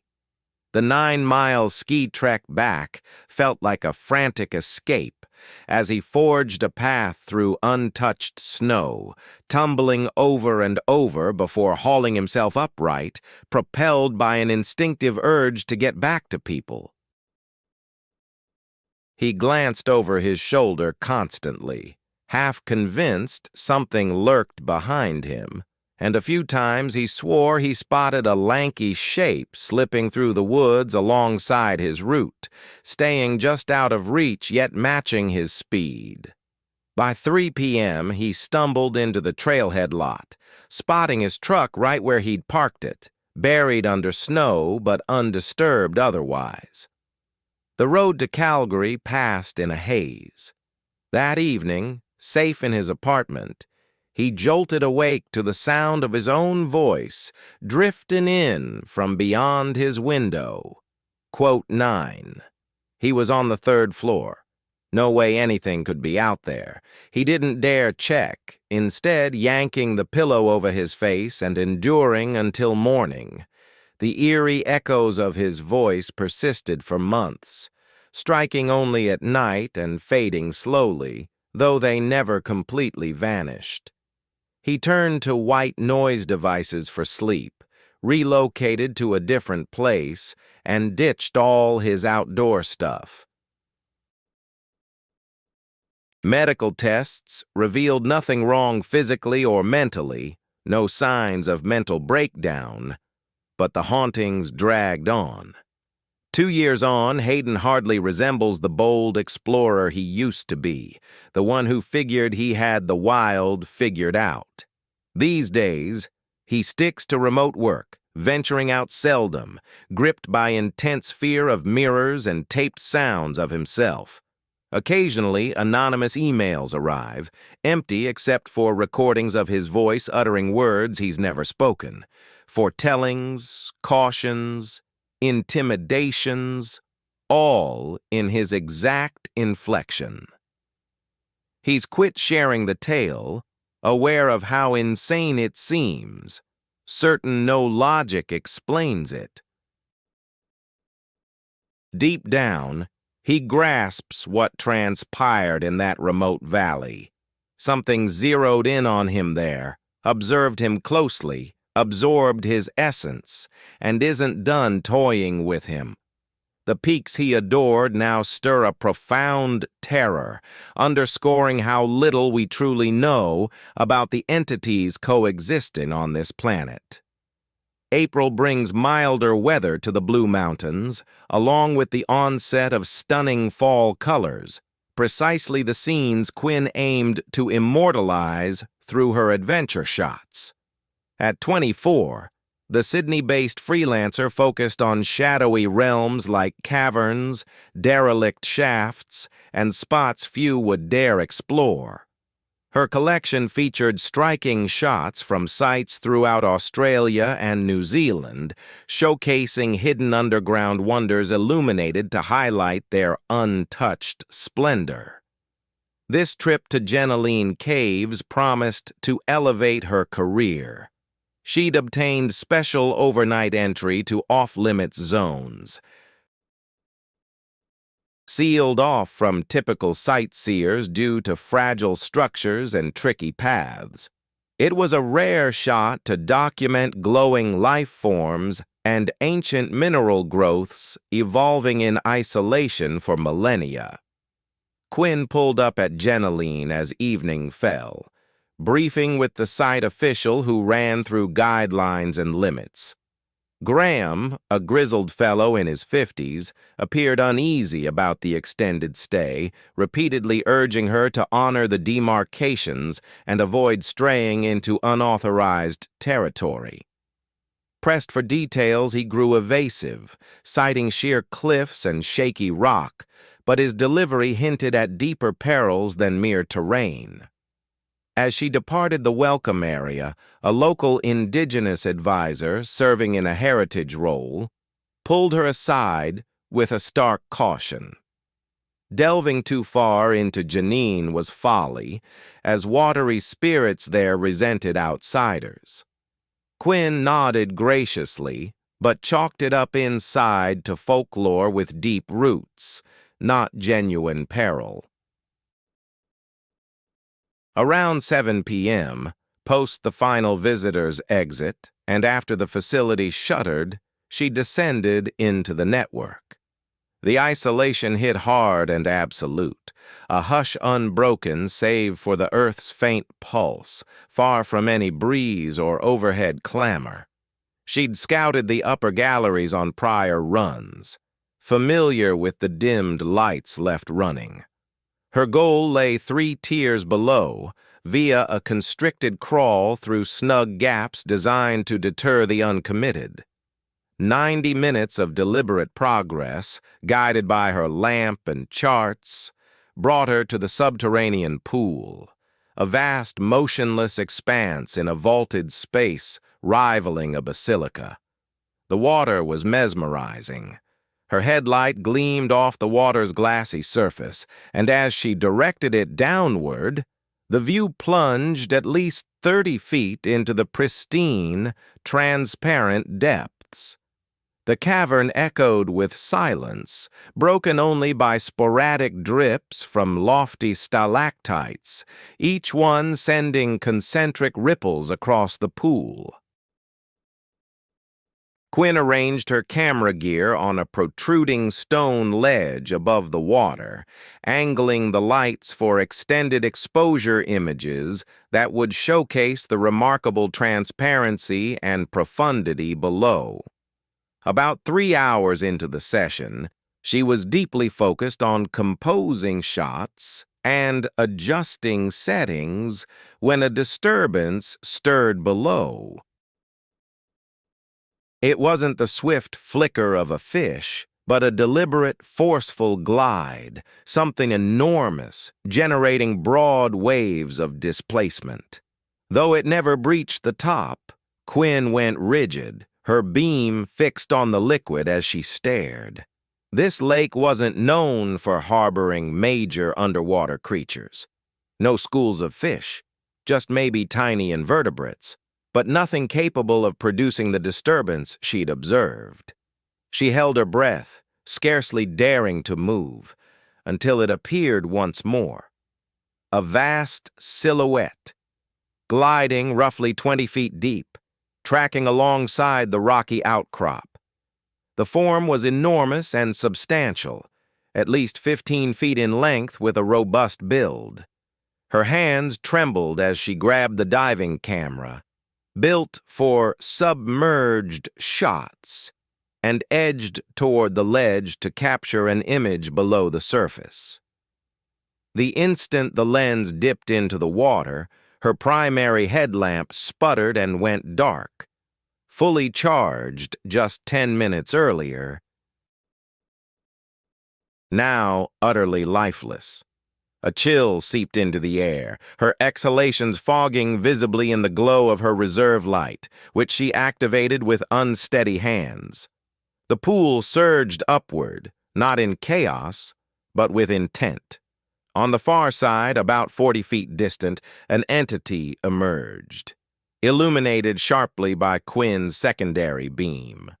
Its head resembled a seal's, yet stretched longer, draped in sodden, tangled black fur.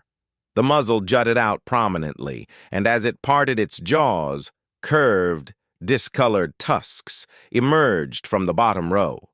Walrus-style but spaced too far apart.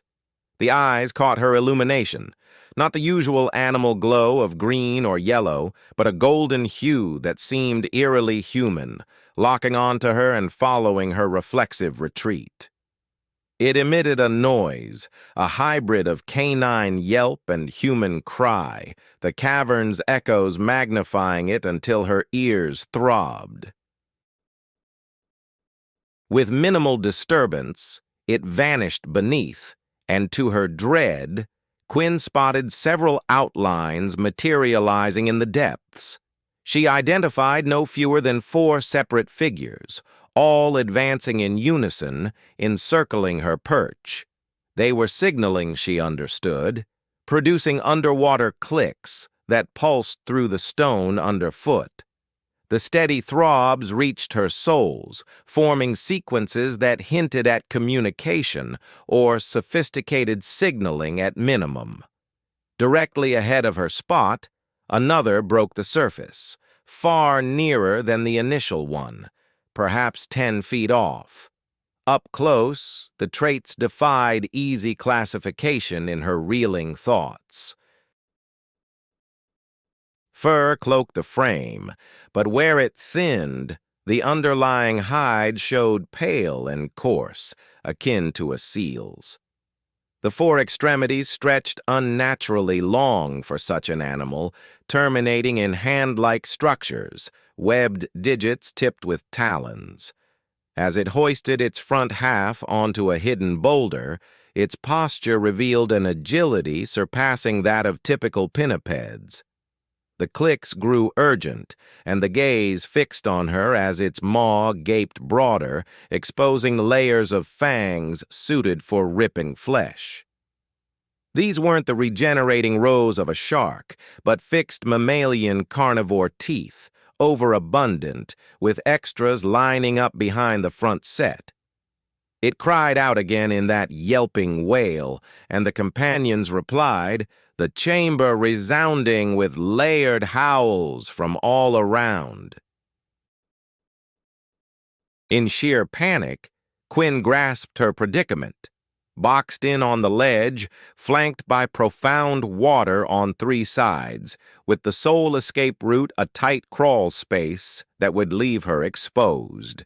One began scaling toward her, employing those odd-webbed paws to clasp the stone. Hauling upward in a blend of pinniped propulsion and ape-like ascent. It ascended with ease, narrowing the gap, and now she caught its odor, a mix of seafood, animal essence, and an acrid tang that stung her sinuses. She retreated from the brink, flattening against the cavern wall, abandoning her gear. The being crested the ledge, dragging its full form from the water, granting Quinn her first full view. Upright, it stood on 2 legs, yet was unmistakably adapted for both land and sea. Roughly 6 feet from end to end, it featured a sturdy core that narrowed into a tail reminiscent of a seal's. Its hind flippers functioned like legs, bending in a way that let it adopt a hunched, almost simian stance. Rivulets of water cascaded from its sodden coat, exposing patches of that ashen, coarse hide. The being angled its head, fixing her with eyes eerily reminiscent of a human's, and she realized it was sizing her up, deciding if she posed as food, danger, or another unknown. The chittering noises had ceased, giving way to a thick quietness interrupted solely by falling droplets and her labored breaths. Suddenly, from the tunnel she desperately needed to flee via, the one sealing her escape, fresh clicks echoed. More of them lurked there, barring her way out, leaving her utterly cornered. Quinn's thoughts whirled with possibilities. Her backpack held bare deterrent meant for above-ground dangers, but it might work in this spot. There was also her knife and some climbing cord, yet none of it seemed sufficient against several cunning hunters in their home ground. The one on the ledge shuffled forward in two hesitant yet resolute steps. She noticed its torso rising with every inhale and could make out its fangs as its jaws parted. Then it performed an action that left her paralyzed. It vocalized, not in her tongue, but with clear patterns of sounds, forming words with rhythm and pitch. It was speech, unmistakably so, aimed at her in hopes of comprehension. In response, Quinn shrank down, huddling close to the ground, averting her gaze in a yielding pose drawn from studies on animal conduct. Inch by inch, she edged toward the tunnel, betting that the sources of those clicks might prove milder than the advancing figure ahead. The platform dweller held back, merely observing as she neared the tunnel's opening. There, huddled at the entry, sat two smaller versions, likely young ones. They parted, clearing her path into the narrow way, and she scrambled forward as fast as the tight confines permitted, bracing for talons to seize her ankles at any second. Yet no grasp came. She pressed on for what seemed an eternity, guided by instinct and urgency, until she hit the visitor areas where faint bulbs glowed steadily. She stumbled into the central room at 4:47 a.m. per her timepiece, dripping wet, palms scraped raw by jagged stones, her recording gear forsaken. Graham discovered her at 6 a.m. upon his arrival to unlock the site. She huddled in the souvenir store, trembling without cease. She attempted to recount it all, her phrases spilling out in a jumbled rush, while Graham simply inclined his head and dialed the indigenous elder. The elder showed up shortly after, hearing Quinn's tale in full silence, and upon its end, he stated plainly, quote 10, he described the Bunyip as timeless dwellers of those subterranean depths, predating all recorded history, neither beast nor phantom, but an in-between force, sentinels of hidden realms who permitted sparse human incursions, yet struck back hard at any sensed intrusion or slight. Officials dispatched a crew to retrieve her gear, locating it precisely as abandoned, though the storage chips in her devices were ruined. All images from that evening dissolved into digital noise. The submerged recorder vanished despite thorough sweeps of the ledge zone. Quinn's pre-incident shots of the pool room depict pristine, inviting depths. Following her departure, authorities discreetly limited entry to that area, blaming fragile structures. The elder shared that ancestral tales in Dreamtime lore match her ordeal, naming them Guring Gatch in certain lineages, aqueous entities safeguarding holy grounds. Quinn now shuns confined areas. Intense fear of enclosure grips her even in lifts. Therapists label it PTSD, offering pills that bring no relief. In dreams, she hears those clicks, jolting awake in panic, as if submerged once more. And at times, gazing into calm waters, ponds, lakes, or tubs, she glimpses forms gliding below, amber gazes fixed on her, unforgetting. August on Vancouver Island's wild expanses brings balmy afternoons and crisp evenings, ideal setup for the rigorous backcountry survival program Jace joined to fulfill his ongoing training mandates. At 28, the Victoria-based EMT boasted 8 years handling crises. This 5-day deep dive training aimed to equip healthcare workers for dire situations in isolated terrains. Topics spanned sophisticated wound care, hasty refuge building, fluid sanitization, and off-trail wayfinding. Instruction occurred in Vancouver Island's most inaccessible zones, where airlift would be the sole rescue if disaster struck hard. 8 trainees and 2 trainers split into teams for a series of drills.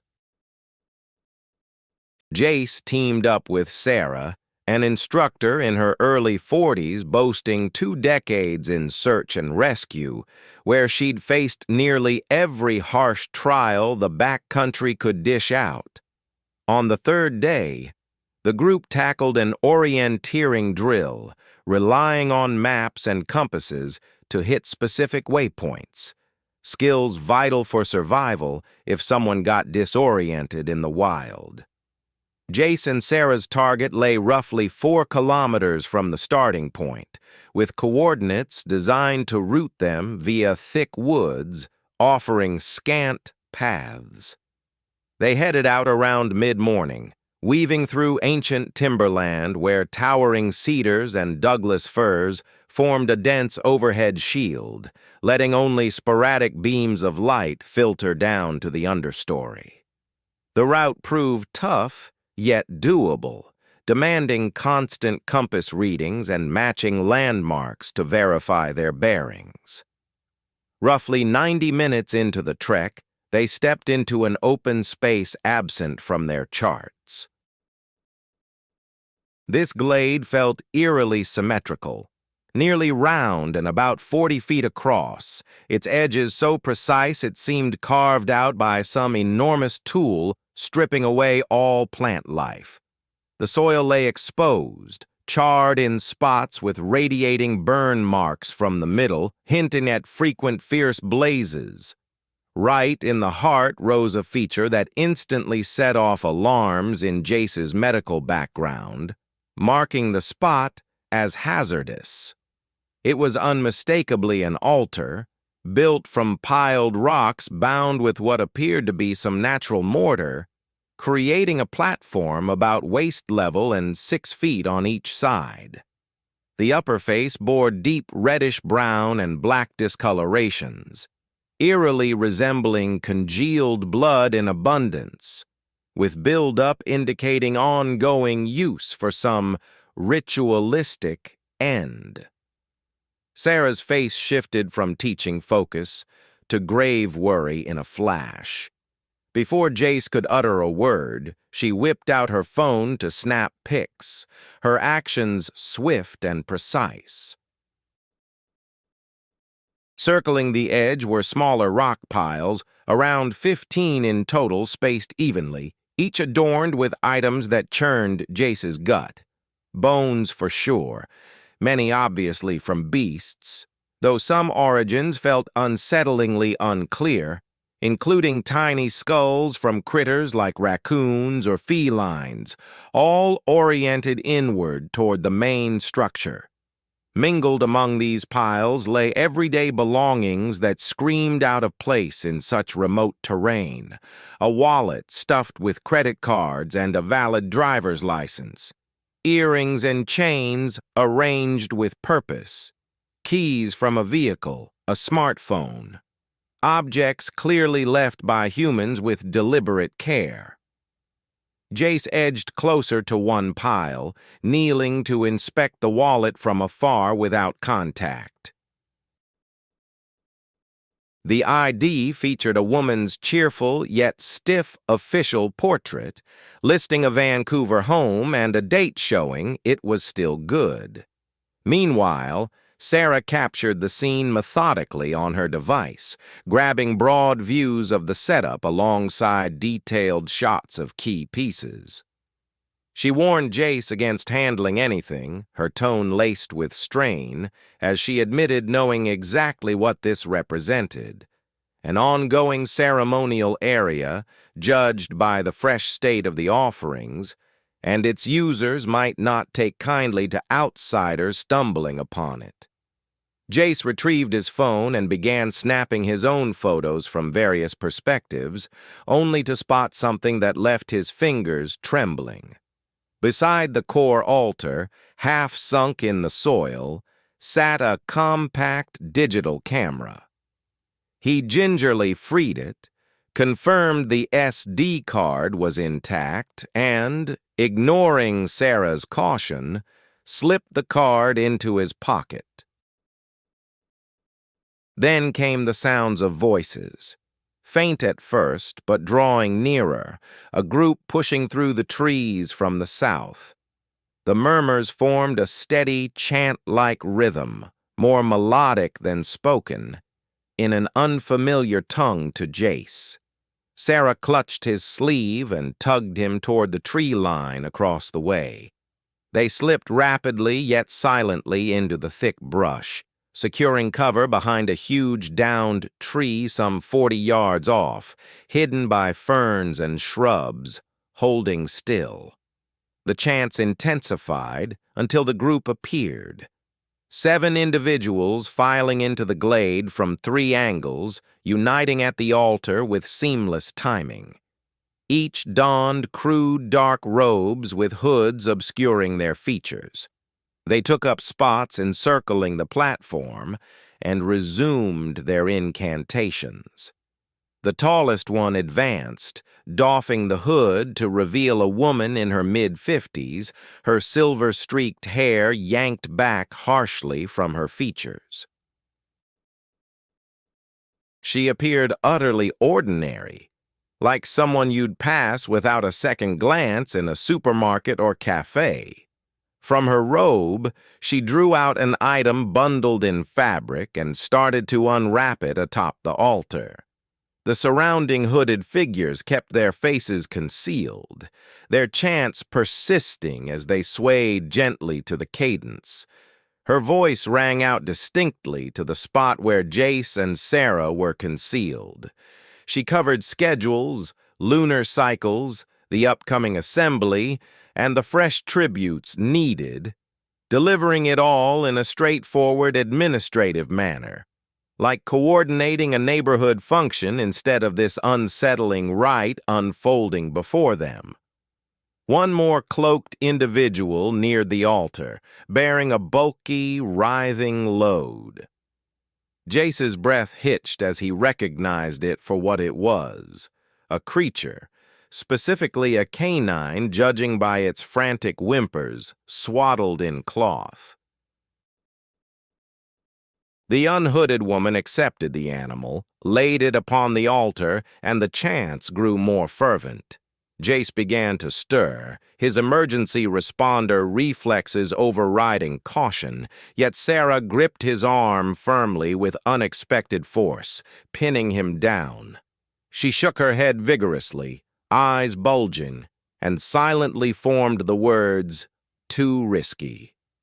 The ceremony pressed on for around 10 minutes, the dog's noises fading after just the initial 2, leaving Jace with a surge of nausea. The hooded group operated with practiced precision, tidying the altar, bundling the aftermath, and assigning duties wordlessly, as though executing a familiar routine. Then the hoodless woman addressed them once more, her words sending a chill through Jace's veins. She revealed that the location had been tampered with, objects displaced, zeroing in on the car where the wallet had been set. The arrangement had been deliberate, she noted, and an outsider had meddled. The robed ones halted their work, scanning the open space with heightened vigilance. She ordered a sweep of the edges to locate the intruder, insisting that exposure couldn't be allowed and that any threads must be tied off. 3 of the figures advanced toward the tree line, fanning out for broader coverage, with one zeroing in straight at the toppled trunk sheltering Jace and Sarah. Sarah's grip tightened on Jace's hand, gave a single squeeze, then signaled rapidly for them to retreat further into the woods. They inched rearward amid the brush, striving for quiet, though it proved insufficient. Twigs snapped beneath Jace's knees, foliage whispered as they shoved through, and soon a robed searcher alerted the others to sounds from the 9 o'clock direction. The hunters closed in on that bearing, quickening their steps and dropping any pretense of subtlety. Jace and Sarah rose, trading stealth for haste, and bolted. The thick woods hampered their speed, compelling detours around enormous trunks and leaps over downed timber, all while the voices of their followers echoed behind, organizing the pursuit with alarming coordination. Sarah took point, drawing on years in the wild to pick paths that offered maximum shelter and least disturbance. Still, the chasers closed the gap. They were familiar with the land, Jace understood, exploiting the layout to block paths and funnel them into traps. Roughly 10 minutes into the flight, Sarah halted abruptly, yanking Jace into a recess under an uprooted giant's tangled roots, a long fallen tree that formed a shadowy nook. They huddled in the gloom, steadying their breaths as steps drew near. Two robed pursuers strode by just 20 feet away, murmuring that the interlopers had likely veered westward. Once they moved on, undetected, the pair held still for another half-hour before Sarah judged the moment right to proceed. Relying on GPS, they ditched the orienteering drill, charting a beeline to base camp via the quickest path no matter the obstacles. It demanded 3 grueling hours of trekking, but they pulled in right as dusk fell. Drained and on edge, Sarah wasted no time grabbing the satellite phone to contact the Royal Canadian Mounted Police, detailing the discovery and sharing the precise coordinates. The RCMP responded promptly, sending personnel who choppered in at dawn the next day. Jace, Sarah, and a pair of Mounties trekked back to the marked spot, the lawmen taking the lead in a careful advance. Upon arrival, the glade stood barren, utterly so. No trace of the altar, the cairns vanished, the earth bearing evident rake marks to scour away tracks and traces. The Mounties combed the vicinity, uncovering only faint indents from the former stone placements and dirt samples of uncertain value. Upon arriving back at the police station, Jace surrendered the SD card extracted from the camera. The videos it held were shocking and incriminating. Numerous clips captured hooded individuals conducting ceremonies, including ones with animals, along with conversations that explicitly mentioned certain missing people. The concluding recording depicted the camera's owner dashing through the woods under cover of night, pursued by unseen figures, before it cut off amid sounds of a scuffle and the device hitting the dirt. The RCMP connected the camera to a man who had gone missing 3 months prior from Nanaimo. His car had turned up deserted beside a trail used for hiking, though searches yielded no sign of him. Analysis of the SD card's content pointed to 3 group members via facial recognition in segments where their hoods were off. Within 7 days, authorities took them into custody. Further probing revealed a network active on Vancouver Island for a minimum of 5 years, utilizing isolated spots for rites that started with animal killings and progressed to graver offenses. Evidence from additional sites tied the group to 3 unsolved disappearances. The captured suspects offered limited assistance, sparking additional detentions, yet some involved parties escaped detection and continued to evade capture. News outlets covered the story broadly, though officials managed the details tightly to prevent widespread alarm. Jace gave evidence during the initial court proceedings. His description proved vital for mapping out the sequence of events and the group's operations. After sharing his account, he began receiving unsigned missives, plain envelopes filled with warnings and odd markings matching those etched on the ritual stones he had observed. He switched his contact number, relocated to a new residence, and even pondered departing Victoria for good. 2 years have passed since that fateful day in August. Jace finished the survival training post-incident and earned his credentials, yet he has steered clear of any backcountry pursuits ever since. Dense woods now trigger intense unease for him, and he struggles with isolation from city settings where aid is just a call away. He persists in his role as a paramedic but shifted to city-based emergencies, turning down any dispatches to outlying regions. The menacing notes ceased after half a year, only to give way to sporadic emails from masked senders, brief notes holding solely images of cloaked shapes in diverse natural backdrops, faces obscured, serving as stark alerts that remnants of the organization endure. The RCMP cautioned him that the upcoming trial poses risks for those who testify. They noted the outfit's evident hierarchy, implying a larger roster beyond the jailed ones. Jace remains convinced his actions were justified. His words aided in sentencing perilous offenders and offered solace to grieving relatives. Still, he understands that accountability exacts a toll, one he bears to this day. March in Grampians National Park brings erratic conditions. Chile starts evolving into balmy middays. Ideal setup for the extended trek Issa and her companion Connor had organized well in advance. At 25, Issa hailed from Melbourne as an environmental researcher focused on examining soil structures. Connor, 27, worked as a lensman capturing scenic vistas for eco-groups. Their 3-year relationship bonded them over adventures in untamed terrain, with scores of successful outings in Victoria behind them.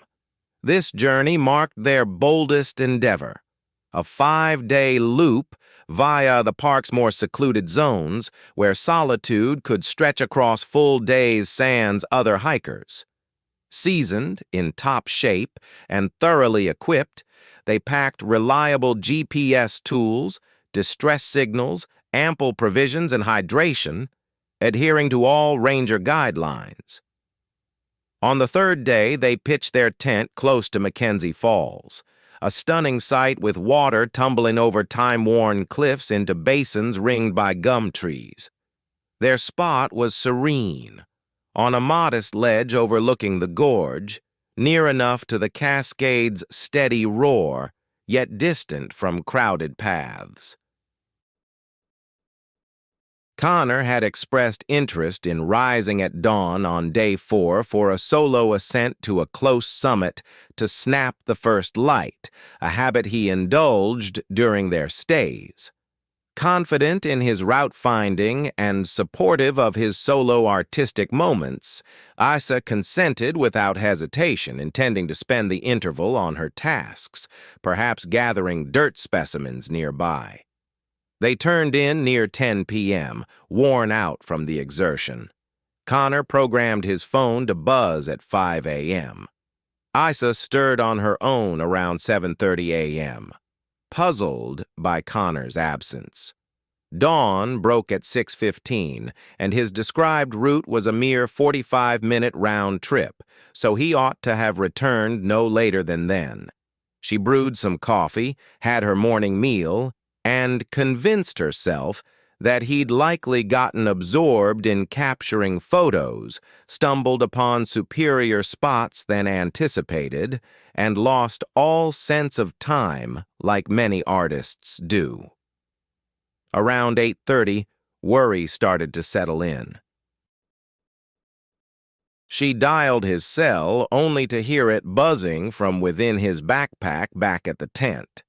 He'd left it behind, which wasn't typical for Connor, though not entirely out of character. Opting to trace the path he'd described, she ventured along the route to the summit, shouting his name at intervals, anticipating she'd spot him framing yet another image, unaware of the hour. About 20 minutes along the way, she discovered his camera. It was simply placed right in the trail's center, lens cap secured, switched off. Connor would never abandon his gear like that. He babied his equipment, refusing to rest it on gritty soil and stones where scratches could occur. Isa retrieved it, inspected the memory card, and saw no fresh images from the night before. The device hadn't captured any dawn scenes. That's when true dread took hold, the sort that trembles your fingers and sends your mind spiraling. Pressing onward up the path, she quickened her pace, yelling Connor's name more insistently, straining for replies that remained absent. She spotted his tracks in the yielding soil, distinct impressions from his boots. They stuck to the expected route at first, but roughly 30 yards ahead, additional prints merged in. Those others were enormous, barefooted, displaying 5 toes, yet with distorted sizing. The largest toe sat too distant from the rest. The general form was excessively broad and elongated for any person. They hinted at something enormous. Every mark sank profoundly into the ground, betraying immense mass. Even more alarming, the arrangement revealed a sequence. Connor's steps grew unsteady and clustered, implying he'd halted, perhaps retreated. Next came evidence of resistance, scraped patches where he'd fought to stay balanced, followed by drag lines. Extended parallel furrows in the earth indicated he'd been hauled away from the path, northeast into thick foliage, without any cleared way. The huge bare prints trailed alongside the drags. Now there were several, at minimum 3 distinct ones judging by their differing scales. Isa pursued the drags, forcing through tangled brush that snagged her attire and scratched her flesh. Fear eclipsing any sense of care. The trail descended toward rocky features, vast granite formations forming tight ravines and fissures. At the foot of one such rise stood a cavern opening, slim and shadowy, roughly 4 feet tall by 3 feet across.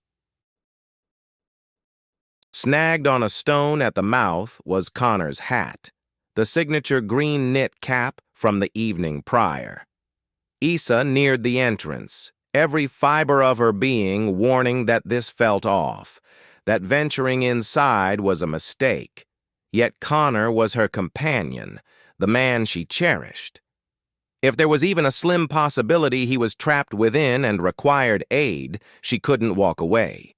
She shouted into the void, her words reverberating oddly, returning with peculiar lags and warps. "Connor, are you there? Connor, can you hear me?" Then, from the profound gloom inside, an answer echoed. Connor's timbre pleading for assistance. Quote 13. It sounded like him. The cadence recognizable, but off somehow. The phrases dragged out too languidly, with excessive gaps between, as if recited from notes instead of uttered spontaneously. She tried once more, posing pointed queries. Quote 14. After a delay, the reply returned. Quote 15. Identical phrasing, identical rhythm, bypassing her inquiries entirely. Isa's analytical mindset, honed by her scientific background, engaged. The rational side that dissected and theorized. This wasn't Connor in dialogue. This was an entity mimicking his speech, recycling snippets he'd said before, devoid of contextual grasp. She retreated from the opening, fishing out her phone for a signal check. None available, she triggered her emergency transmitter, the satellite gadget meant to summon rescuers, then faced the toughest choice imaginable. She stayed clear of the cave. Rather, she logged the site's coordinates via GPS, collected Connor's hat and camera for proof, and rushed back to camp. From there, she trekked an additional 6 kilometers to the closest ranger outpost, reaching it near midday, drained and gripped by horror. The station mobilized a search and rescue unit without delay. Seasoned park wardens skilled in backcountry operations, augmented by law enforcement and civilian volunteers. Isa guided them to the cavern mouth. The whole party caught the sound of Connor's voice beckoning aid from the depths. The very same lines looping. The specialists, outfitted with appropriate spelunking tools and illumination, delved into the cavern network as Isa remained out front with a pair of rangers. They spent more than an hour below, resurfacing with somber faces. The cavern burrowed far into the stone structure, dropping through various rooms linked by constricted tunnels. Rescuers had tracked the sound for almost half a mile until safety risks forced them to retreat, with no trace of Connor in sight. Yet they uncovered something else entirely. Human skeletons from several people spread across the deeper passages. Some bones bore clear signs of injury, and a few were fresh enough to retain bits of flesh. The effort stretched on for 5 days, enlisting experts skilled in cave navigation. Scent-tracking canines, along with heat-sensing gear airlifted by chopper, were deployed. It turned out the network of caves was far vaster than expected, linking up with distant entrances over a broad expanse to form a subterranean maze. Connor's whereabouts stayed a mystery, as did any remains of him. The bones unearthed there matched 3 separate people, all hikers who'd gone missing in the Grampians during the past 15 years. Matches came via genetic testing, tooth records, and items found nearby, finally offering solace to relatives who'd long sought resolution.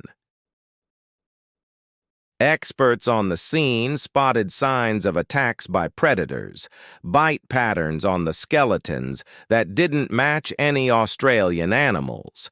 Officials ramped up monitoring in the region, added signs cautioning visitors to stick to designated paths. Though the park's vast scale and the cave's sprawl prevented shutting down the whole zone. The case lingered as an unsolved disappearance shrouded in doubt. Rangers from nearby Jardwa Jalali and Ja Wurrung groups were brought in for input. They kept quiet in public, but off the record, one shared with Isla that the spot she mentioned was shunned in their traditions, with tales from ancestors about cave-dwelling mimics that echoed human cries to draw in victims. The ranger suggested Connor had crossed paths with an entity beyond modern understanding,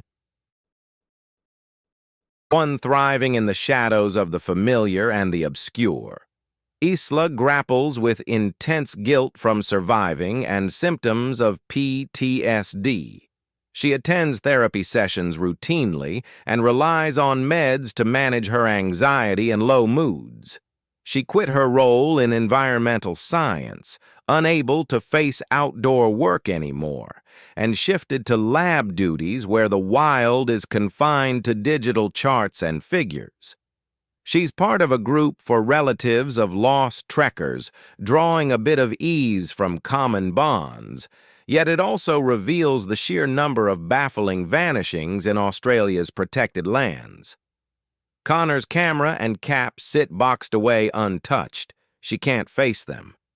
Relics from a life full of joy, now erased by forces that defy reality.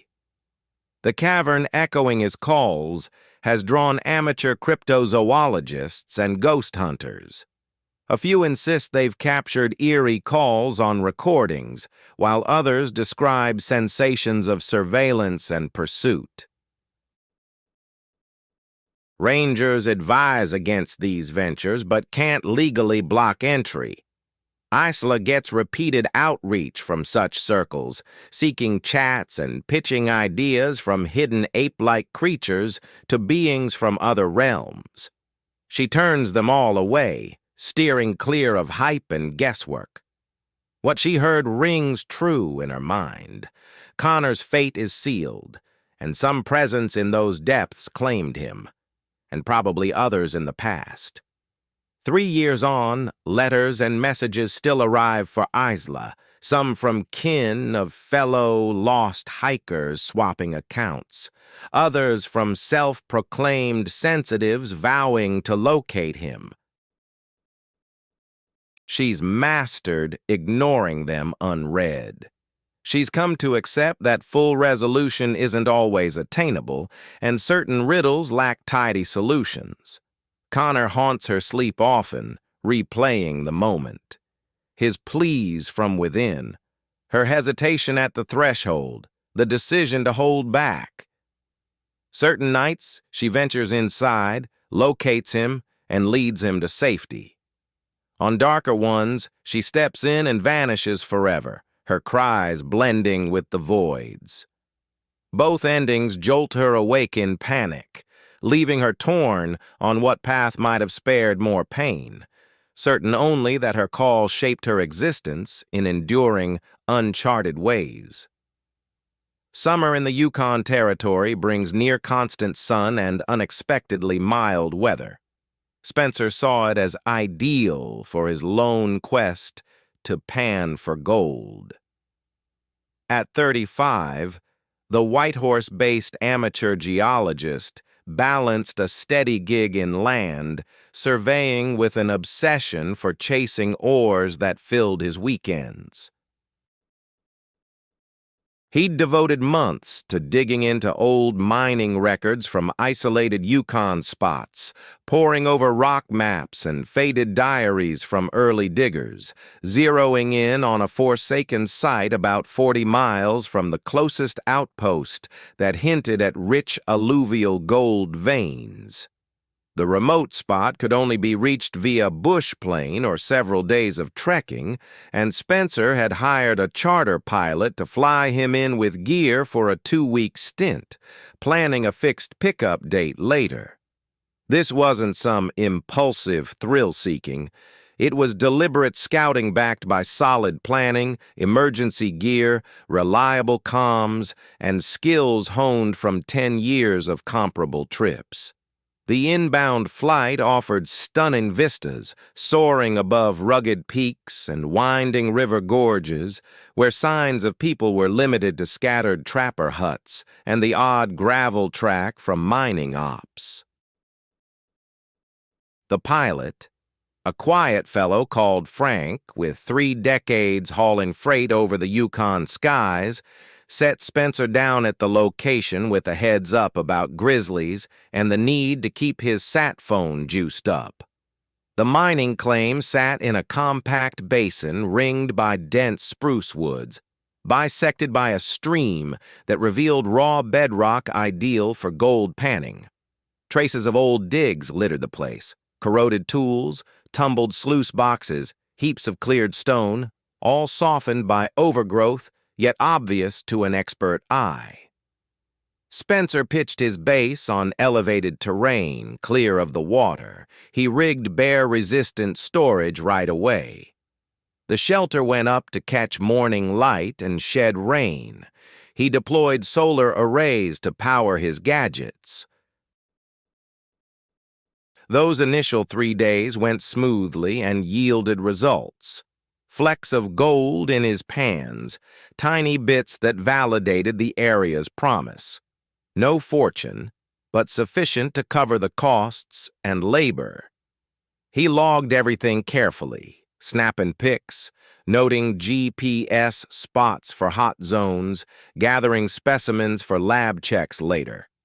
Come day 4, as he worked a stretch of stream roughly a quarter-mile from base, an odd discovery caught him off guard. Clear boot marks in the damp soil by the water's edge. Adult-sized with a rugged work boot sole, trailing both ways along the flow. He was meant to have the place to himself. His prep work indicated no working claims closer than 20 miles, yet proof of another visitor was undeniable. Curiosity drew him to track the prints upriver, wondering about any neighbors and if they'd prove allies or hazards. The trail stretched maybe half a mile before vanishing on the stony bed, so he headed back to camp, resolved to stay sharper about his environs. As dusk fell, and he fired up his stove for supper, a nagging sense of eyes on him crept in. The surrounding timber was so heavy that sight lines barely reached 30 or 40 yards, ample cover for a lurker to spy unseen. He shouted greetings, stating who he was and offering a mug of joe to anyone lurking, but met only quiet and that tense itch down his spine, like what hunted creatures feel all the time. On the 4th night, solid proof emerged of an intruder at his sight. Spencer stirred awake near 3 a.m., the heavens still aglow in that strange, perpetual Yukon midsummer glow, and caught noises beyond his flap. Shuffles and steps prowling the perimeter, upright gait. Human rhythm for sure. He yelled a challenge, got zilch in reply, then peeled back the zipper and swept his beam across the clearing. No figures, but fresh impressions in the loamy earth by his setup, the same sole design as before, edging right up to the fabric, looping full circle, then vanishing into the trees. What rattled him deepest was the proximity and stealth. He slept lightly but hadn't stirred till the prowler was mid-orbit. Dawn revealed tampering at his provisions stash. The critter-proof barrel hung 12 feet off the deck, lashed between trunks with the winch rig beyond beast access, yet the line bore cut marks. A person had tugged it down part way, perhaps spooked or quit, abandoning it skewed. No theft, but the intent screamed loud. A rival knew his larder spot and could breach it. Spencer opted to fire up the sat phone, contact the outfitter for an sooner evac. His savvy told him when risks tipped hazardous, and lone miners vanishing up here wasn't rare folklore to ignore. Yet when he switched it on, the screen read no bars. Unthinkable. Built for orbital links, it ought to work under open heavens, and he'd verified it each day. He retried in various spots around base, same dead air. Hardware checked out, power topped off, but zero link-up. His fallback, an EPIRB, waited inside the tent. He grabbed it, triggered the SOS mode to beam his position to authorities. The signal indicator confirmed the beacon had sent its message, yet Spencer couldn't verify if anyone had picked it up. He chose to gather his gear right away and set off on foot to the closest outpost. A grueling 40-mile journey across untamed terrain. far better than lingering in a spot that might be exposed. While stowing his tent, a chillin' noise stopped him cold, his own voice echoing from the tree line. Quote 16. It mimicked his tone and rhythm flawlessly. But those weren't words he'd uttered. He froze in place, straining to hear as the plea repeated from another spot. Quote 17. Now the calls echoed from all sides, encircling his sight, all in his voice, pleading in ways that rang almost true but felt oddly off. Robotic. This wasn't some human imitation. No one could copy his speech so precisely or broadcast it from various points at once. Snatching his backpack and blade, Spencer started moving, not drawn to the sounds, but at a right angle to them, veering generally southwest toward the Klondike Highway, roughly 50 miles off, symbolizing rescue and human contact. The voices trailed him through the woods, keeping their separation, summoning him with phrases he'd muttered alone in recent days. It dawned on him that this entity had eavesdropped, absorbed his manner of speaking, captured his timbre. The mental strain was crushing. Your own pleas for aid, assurances of refuge, accounts of agony, twisted into tools by an otherworldly force.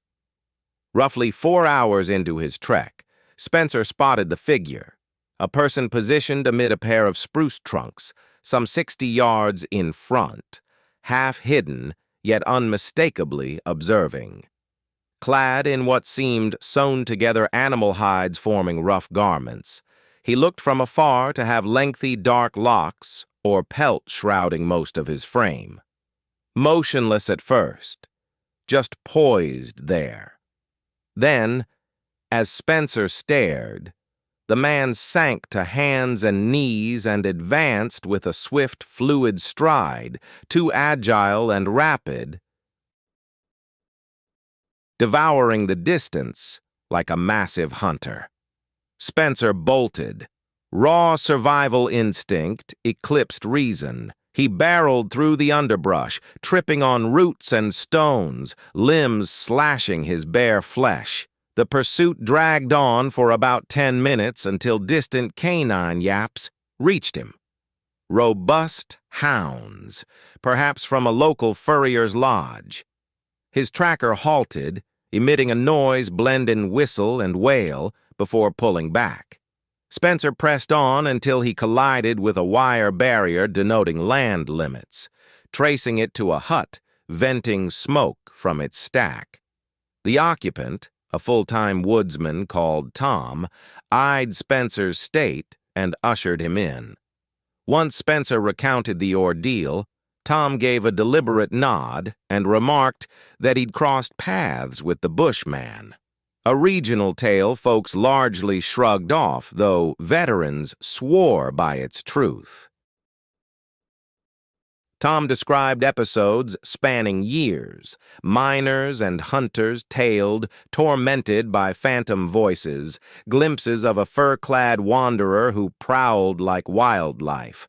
Certain targets vanished, while others, like Spencer, slipped away, yet every tale matched the routine, watching, echoing voices, chasing.